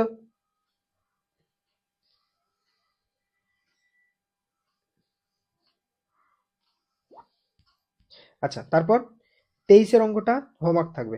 আমি নেক্সট ক্লাসে 20, 21 করাবো, এ দুটো একটু বোঝাতে হবে, সহজ কিন্তু একবার বোঝালে তোমরা নিজেরাই পারবে, ঠিক আছে? নেক্সট ক্লাসে বোঝাবো। আর এখনই করিয়ে দিতাম, বাট আমার যেহেতু পরের আর একটা ক্লাস আছে তো আইপ্যাড চার্জ দিতে হবে, তাহলে এখনই করিয়ে দিতাম। ওকে চলো, তারপর হলো 3 নম্বরটাও আমি করিয়ে দেবো নেক্সট ক্লাসে। 22-এর অঙ্কটা আমি এখন করাবো, 22-এর অঙ্কটা এখন করাবো। আর আরেকটা হোমওয়ার্ক দিচ্ছি, সেটা হচ্ছে 23-এর হোমওয়ার্ক, 23-এরটা হোমওয়ার্ক, খুব সহজ অঙ্ক, হোমওয়ার্ক থাকলো, ঠিক আছে? খুব সহজ, কিচ্ছু নেই, ওই ইকুয়েশন অফ মোশন অ্যাপ্লাই করে করবে, তাহলে হয়ে যাবে, ঠিক আছে? আচ্ছা, তারপর 24। দেখো 24-এর অঙ্কটা এখন আমরা করব না, এখন করতে পারি, কিন্তু এখন নিউটনস ল দিয়ে যদি এই অঙ্কটা করি অঙ্কটা বড় হবে। কি বললাম? নিউটনস ল দিয়ে অঙ্কটা করলে অঙ্কটা বড় হবে। এই অঙ্কটা আমরা করব ওয়ার্ক পাওয়ার এনার্জি পড়ার পর। ওয়ার্ক পাওয়ার এনার্জি যে নেক্সট চ্যাপ্টার হবে আমাদের, ওয়ার্ক পাওয়ার এনার্জি, ওই চ্যাপ্টারটা থিওরি অ্যাপ্লাই করে এই অঙ্কটা যদি করি, তাহলে আমাদের অঙ্কটা অনেক সহজ হবে, ঠিক আছে? ওয়ার্ক পাওয়ার এনার্জি শেখার পর আমরা এই অঙ্কটা করব। তো এখন এটা নিয়ে মাথা ব্যথা নেই, এখন থাক। আমরা যখন ওয়ার্ক পাওয়ার এনার্জি করবো, এটা আমি সব ব্যাচে ওয়ার্ক পাওয়ার এনার্জি করার পর করাই, কারণ তখন তুমি বুঝতে পারবে। ওকে, আচ্ছা, এই অঙ্কটা হোমওয়ার্ক, এর বের করা শিখিয়েছি যে 10 ডাইন মানে দুটো বল, দুটোই 10 ডাইন বল, 120 ডিগ্রি কোণ করে আছে। আমি জাস্ট এখানে বলে দিচ্ছি 120 ডিগ্রি মানে কত হয়। কস 120 ডিগ্রির মান হয়, কস 120 ডিগ্রির মান হয় -হাফ, ঠিক আছে? এটা তোমাকে কোশ্চেনে বলা থাকবে, 90-র উপরে হলেই তোমাকে বলা থাকবে, ভয় নেই, ঠিক আছে? তাহলে cos 120 ডিগ্রির মান -হাফ, এটা আমি বলে দিলাম, এটা আমি বলে দিলাম। এবার তোমরা করবে যে দুটো ভেক্টর পরস্পরের সাথে যদি 120 ডিগ্রি কোণ করে থাকে, তাহলে লব্ধি ভেক্টরের মান কত। এই টাইপের অনেক অঙ্ক করিয়েছি, আশা করি সবাই করতে পারবে, ঠিক আছে? বাকি 26 আজকেই করিয়েছি, 26 আজকেই করিয়েছি, সেম অঙ্ক, সেম ত্বরণ বের করা, এটাও হোমওয়ার্ক থাকলো, আরেকবার প্র্যাকটিস করবে। আজকে করিয়েছি আমি, আমার ছবি আঁকা ছিল, এখানে এটা থেকে করবে। 27 আমি নেক্সট ক্লাসে করাবো। 28 হোমওয়ার্ক থাকলো, 28 আজকেই করালাম। ওই তো অর্ধেক পথ 40 কিমিতে, বাকি অর্ধেক 60 কিমিতে, আজকেই বোঝালাম 2uv divided by u plus V. তাহলে 28 হোমওয়ার্ক থাকলো। 29 আমি করাবো নেক্সট ক্লাসে, 29 আমি করাবো, 30 আমি করাবো, ঠিক আছে? তাহলে 29, 30 আমি যেগুলো করাবো নেক্সট ক্লাসে, সেগুলো কি কি এন লিখে দিচ্ছি নেক্সট ক্লাস। এটা এটা দুটো হলো, এটা হোমওয়ার্ক আজকে করিয়ে দিয়েছি। 27 করাবো, তার মানে নেক্সট ক্লাস। এটা হোমওয়ার্ক আজকেই করিয়ে দিয়েছি, একই অঙ্ক, জাস্ট এখানে ছবিতে আছে তাই। এটা হোমওয়ার্ক, এটা ওয়ার্ক পাওয়ার এনার্জি করার পর, এটা হোমওয়ার্ক, এটা নিজেরাই পারবে। এটা আমি এখন করাচ্ছি, আর বলে দিচ্ছি এটাও নেক্সট ক্লাসে হবে, এটাও নেক্সট ক্লাসে। তারপর এটা হোমওয়ার্ক, এই অঙ্কটা করার দরকারই নেই, এটা লাগবে না, ছেড়ে দাও, ওটা আমি পাঠাবোই না। আর এই অঙ্কটাও নেক্সট ক্লাসে করাবো, ঠিক আছে? এই কটা, আর উপরে 3 নম্বর একটা থাকলো, তাহলে 4 থেকে 5টা জিনিস থাকলো টোটাল, যেগুলো আমরা নেক্সট ক্লাসে করাবো, ঠিক আছে? উপরে 3 নম্বর যেটা বাকি আছে ওটা। তো আমি এখন একটা অঙ্ক করাবো, দেন ছেড়ে দেবো, ঠিক আছে? লাস্ট অঙ্ক এটা তোমাদের এর। দেখো, খুব সুন্দর একটা অঙ্ক, যেটা তোমরা অলরেডি কনসেপ্ট শিখেছো তার উপর একটা অঙ্ক। ওকে, কি বলেছে? বলেছে একটি বালক 50 মিটার/সেকেন্ড বেগে, সরি বালক বলছে একটি বলকে 50 মিটার/সেকেন্ড বেগে উপরে ছোড়া হলো, ওই বলটি হাতে ফিরে আসতে কত সময় লাগবে? দারুণ অঙ্ক, ঠিক আছে? অঙ্কটা বোঝো, একটা বল ছিল তোমার হাতে, সেটাকে তুমি কি করেছো? 50 মিটার/সেকেন্ড বেগে উপরের দিকে ছুড়ে দিয়েছো। তাহলে যদি উপরের দিকে 50 মিটার/সেকেন্ড বেগে ছুড়ে দাও, তাহলে বলটা তোমার হাতে আবার ফিরে আসতে কতটা সময় লাগবে? তার মানে বলটাকে ছুড়েছো, বলটা ছুটতে ছুটতে ছুটতে উপরে যাবে, দেন আবার তোমার হাতে ফিরে আসবে, এই যে তোমার হাতে ফিরে আসতে কতটা সময় লাগছে, এটা হচ্ছে কোশ্চেন। ওকে, দেখো তো আমরা কি করে বের করব? প্রথম কথা দেখো, আমরা জানি স্যার যদি 50 মিটার/সেকেন্ড বেগে কোনো বলকে ছোড়া হয়, তাহলে বলটা কতটা উচ্চতায় যাবে, কতটা উচ্চতায় যাবে এইচ ম্যাক্স থেকে বের করে নিতে পারবো। স্যার যদি একটা বলকে আমি 50 মিটার/সেকেন্ড বেগে ছুড়ি, তাহলে বলটা কতটা উচ্চতায় যাবে, সেটা হচ্ছে এইচ ম্যাক্স এর, ওর ম্যাক্সিমাম উচ্চতা কত, সেটা বের করা আমার কাছে নিয়ম আছে না নেই? তাহলে ফার্স্ট কাজ হচ্ছে আমি এটা আগে বের করি। তো কি করে বের করবো স্যার? এইচ ম্যাক্স মানে আমি জানি স্যার ইউ²/2g, শিখিয়েছিলাম, বলেছিলাম না কত কাজে লাগবে? দেখো আজকের অঙ্ক করতে কাজে লেগে গেল। তাহলে স্যার ইউ এর ভ্যালু হচ্ছে 50, তাহলে 50 × 50 ডিভাইডেড বাই স্যার 2 × জি এর ভ্যালু 10। তাহলে এটা ক্যালকুলেট করলে দাঁড়াচ্ছে স্যার 10 দিয়ে 50কে কাটলে 5, 2 দিয়ে 50কে কাটলে 25, তার মানে স্যার 25 5 25 125, তাহলে 125 মিটার। তার মানে এই উচ্চতাটা হচ্ছে 125 মিটার। তার মানে কি? তার মানে স্যার বলটাকে প্রথমে 125 মিটার উপরে যেতে হবে, তারপর আবার 125 মিটার নিচে আসতে হবে, একমত? বলটাকে প্রথমে 125 মিটার উপরে যেতে হবে, তারপর বলটাকে 125 মিটার নিচে আসতে হবে। আচ্ছা, আমি ধরে নিলাম যে এই ভূমি থেকে এইচ ম্যাক্স উচ্চতায় যেতে, এইচ ম্যাক্স উচ্চতায় যেতে বলটার সময় লাগবে টি সেকেন্ড। উচ্চতায় যেতে, শুধু যেতে, ঠিক আছে? ফিরে আসারটা পরে আসছি, আগে আমি জাস্ট দেখতে চাইছি যে এইচ ম্যাক্স উচ্চতায় যেতে সময় লাগে টি সেকেন্ড। যদি লাগে সেটা আমরা বের করতে পারি না? খুব ইজি স্যার, আমরা প্রাথমিক বেগ জানি, অন্তিম বেগ জানি, V equal to U minus G T. Plus কেন না? কারণ এটা মন্দন, যেহেতু বল উপরের দিকে যাচ্ছে, তাই না? তাহলে V equal to U minus G T, আমি ধরে নিলাম ভি এর ভ্যালু 0, যেহেতু বলটা গিয়ে থেমে যাবে। এই পয়েন্টে বেগ কত? এই পয়েন্টে বেগ হচ্ছে 0, এইচ ম্যাক্স পয়েন্টে। তাহলে স্যার বলটা থেমে যাবে, তার মানে অন্তিম বেগ 0। প্রাথমিক বেগ কত স্যার? 50 বেগে ছুড়েছিলাম, তাহলে 50, জি এর ভ্যালু হচ্ছে 10 ইন্টু টাইম আমি জানি না, এটা আমাকে বের করতে বলেছে। তার মানে স্যার টাইম লাগবে 5 সেকেন্ড। কত? 5 সেকেন্ড বলটার ম্যাক্সিমাম উচ্চতায় পৌঁছতে সময় লাগবে, ঠিক আছে? কত সেকেন্ড? 5 সেকেন্ড। এবার আমাকে বলো, যদি আমরা একটা বলকে ছুড়ে দিই এইভাবে, এভাবে ছুড়ে দিই, তাহলে ওকে যদি 125 মিটার যাওয়ার সময়, 125 মিটার যাচ্ছে ধরো, যাওয়ার সময় 5 সেকেন্ড নেয়, তো আসার সময় তো 5 সেকেন্ডই নেবে, কারণ একই তরন্তর উপর কাজ করছে, বস্তুর ভর চেঞ্জ হচ্ছে না, বস্তুর ত্বরণ চেঞ্জ হচ্ছে না, সব সেম। তাহলে যাওয়ার সময় সে যদি এইচ ম্যাক্স যাওয়ার জন্য, এটা ধরো ভূমি, ভূমি থেকে এইচ ম্যাক্স যাওয়ার জন্য যদি 5 সেকেন্ড সময় নেয়, যাওয়ার সময় যদি 5 সেকেন্ড, আসার সময় 5 সেকেন্ড, তাহলে তোমার হাত থেকে এখানে যেতে লাগলো 5 সেকেন্ড, আবার এখান থেকে তোমার হাতে আসতে লাগলো 5 সেকেন্ড। তাহলে 5 + 5 মানে টোটাল কত সেকেন্ড সময় লাগলো? তার মানে 5 + 5 অর্থাৎ 10 সেকেন্ড পর হাতে ফিরে আসবে। আরে এরকম কেন হচ্ছে লেখাগুলো? পর যা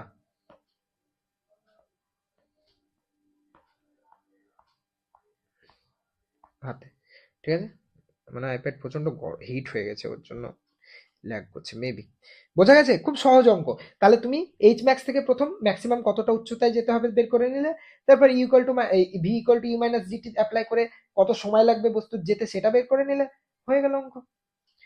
তাহলে তুমি যাওয়ার জন্য টাইম যদি জানো, তাহলে আসার জন্য যাওয়ার জন্য সেম টাইম লাগে, তাহলে সেই দুটো যোগ করে দাও, বা যাওয়ার জন্য যে টাইম লাগবে তার দ্বিগুণ করে দাও, তাহলে পেয়ে গেলে। তাহলে খুব সুন্দর একটা অঙ্ক।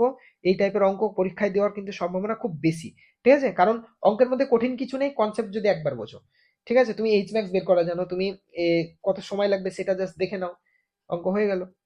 সেটা দ্বিগুণ করে দাও, সেটা অ্যান্সার। তাহলে স্যার 10 সেকেন্ড সময় লাগবে, বোঝা গেল? আমি বোঝাচ্ছি তাই তোমাদেরকে অনেক কিছু লিখে লিখে এটা ওটা ধরে বলছি, তুমি যখন করবে তখন তো এমনি তাড়াতাড়ি হয়ে যাবে, তাই না? ক্লিয়ার হয়েছে? বাকি যেগুলো হোমওয়ার্ক দিলাম, যেগুলো নেক্সট ক্লাসে দিলাম, সব বলে দিলাম। এই পিডিএফটা আজকে পাঠিয়ে দেবো, নেক্সট ক্লাসে ওগুলো করে দেওয়ার পর আবার পুরো পিডিএফটা পাঠাবো, ঠিক আছে? ওকে, চলো তাহলে আজকে এখানে, আশা করি ভালো লাগলো নিউটনস ল এর অঙ্কগুলো। অনেক টাইপের অঙ্ক শিখলে অনেক কিছু কনসেপ্ট ক্লিয়ার হলো না? আরো বেশি মনে হচ্ছে না যে কনসেপ্ট ক্লিয়ার হলো স্যার? দেখো, ফিজিক্সের যত অঙ্ক করবে তোমার ফিজিক্সের থিওরি তত ক্লিয়ার হবে, বোঝা গেল? এই যে এই জায়গাগুলো বলেছিলাম, এ ও ইউ জানতেই হবে, এসব জায়গাগুলো বলেছিলাম, এগুলো আজকে রিয়েল লাইফে দেখলে অঙ্ক করার সময়, আচ্ছা স্যার বুঝলাম আজকে যে এই এই ব্যাপার, মানে এই কারণে জানতেই হবে। এই যে জায়গাগুলো বুঝলে, সেটা হচ্ছে মজা, বুঝলে? অঙ্ক, ফিজিক্সের অঙ্ক ভয় পাওয়ার কিছু নেই। ফিজিক্সের অঙ্ক হচ্ছে তোমার থিওরি স্ট্রং করার সব থেকে ভালো টুল। যে যত ফিজিক্সের অঙ্ক ভালো করে করবে তার থিওরি তত ক্লিয়ার হবে। এই যে ত্বরণ, এই যে বেগ সময় লেখচিত্র থেকে ত্বরণের মান আমরা কি করে বের করব, মানে জাস্ট অ্যাঙ্গেল থেকে, সেটাও শিখলে। এই যে রেশিও গুলো শিখলে, যে 1:3 স্যার, প্রথম সেকেন্ডে, দ্বিতীয় সেকেন্ডে, তৃতীয় সেকেন্ডে। এইচ ম্যাক্স তো কাজেই লাগলো না। এইচ ম্যাক্স কাজে লাগলো না? কি এইচ ম্যাক্স কাজে লাগলো না? কোনটার কথা বলছো? অঙ্কটা? হ্যাঁ, আরে ওটা তো আমি তোমাকে বললাম যে ওকে ম্যাক্সিমাম 125 মিটার যেতে হবে, অঙ্ক কত নিচের টুকু শুধু, অঙ্কটা শুধু নিচের টুকু। ঠিকই বলেছো, ওটা ওটা আমি বলতে মনে নেই, সরি। আরে উপরেরটা আমি জাস্ট বললাম যে বস্তুটাকে 125 মিটার যেতে হবে, তো এই 125 মিটার যেতে ওর সময় কতটুকু লাগছে? 5 সেকেন্ড। ঠিক আছে, উপরেরটার কোনো কাজ নেই, ওই এইচ ম্যাক্স বের করে যে ওটার কোনো কাজে লাগবে এরকম না। আমার তো উচ্চতায় যেতে, ওই যে এইচ ম্যাক্স উচ্চতায় যেতে কতটা সময় লাগবে সেটা দরকার, তাই না? তো সেজন্য, তার জন্য তো আমরা বেগের মান জানি, প্রাথমিক বেগ, অন্তিম বেগ জানি। যদি না জানতে, ধরো প্রাথমিক বেগ না, অন্তিম বেগ না বলে দিত, কোনো একটা বলে দিত, তখন আমাকে কি করতে হতো? ওই এইচ ম্যাক্স ইউজ করে আমাকে, না সেক্ষেত্রে লাগতো না, এইচ ম্যাক্স এমনি জেনারেলি লাগবে না, নিচের টুকু হলে হয়ে যাবে, ঠিক আছে?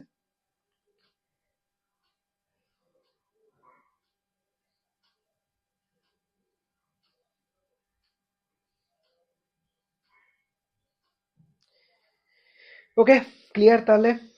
টাটা, সব ভালোভাবে থাকো, ভালোভাবে পড়ো। নেক্সট ক্লাসে আমরা যেগুলো বাকি থাকলো ওগুলো একটু দেখবো, তারপর আমরা চলে যাবো এতে ওয়ার্ক পাওয়ার এনার্জি চ্যাপ্টার, ওটাও খুব interesting chapter. Work power energy পড়ে আমরা চলে যাবো কেমিস্ট্রি চ্যাপ্টারে, ঠিক আছে? চলো, সবাই প্র্যাকটিস করে আসবে, যেগুলো করালাম একদম প্র্যাকটিস করে, আমি নেক্সট দিন করতে দেবো।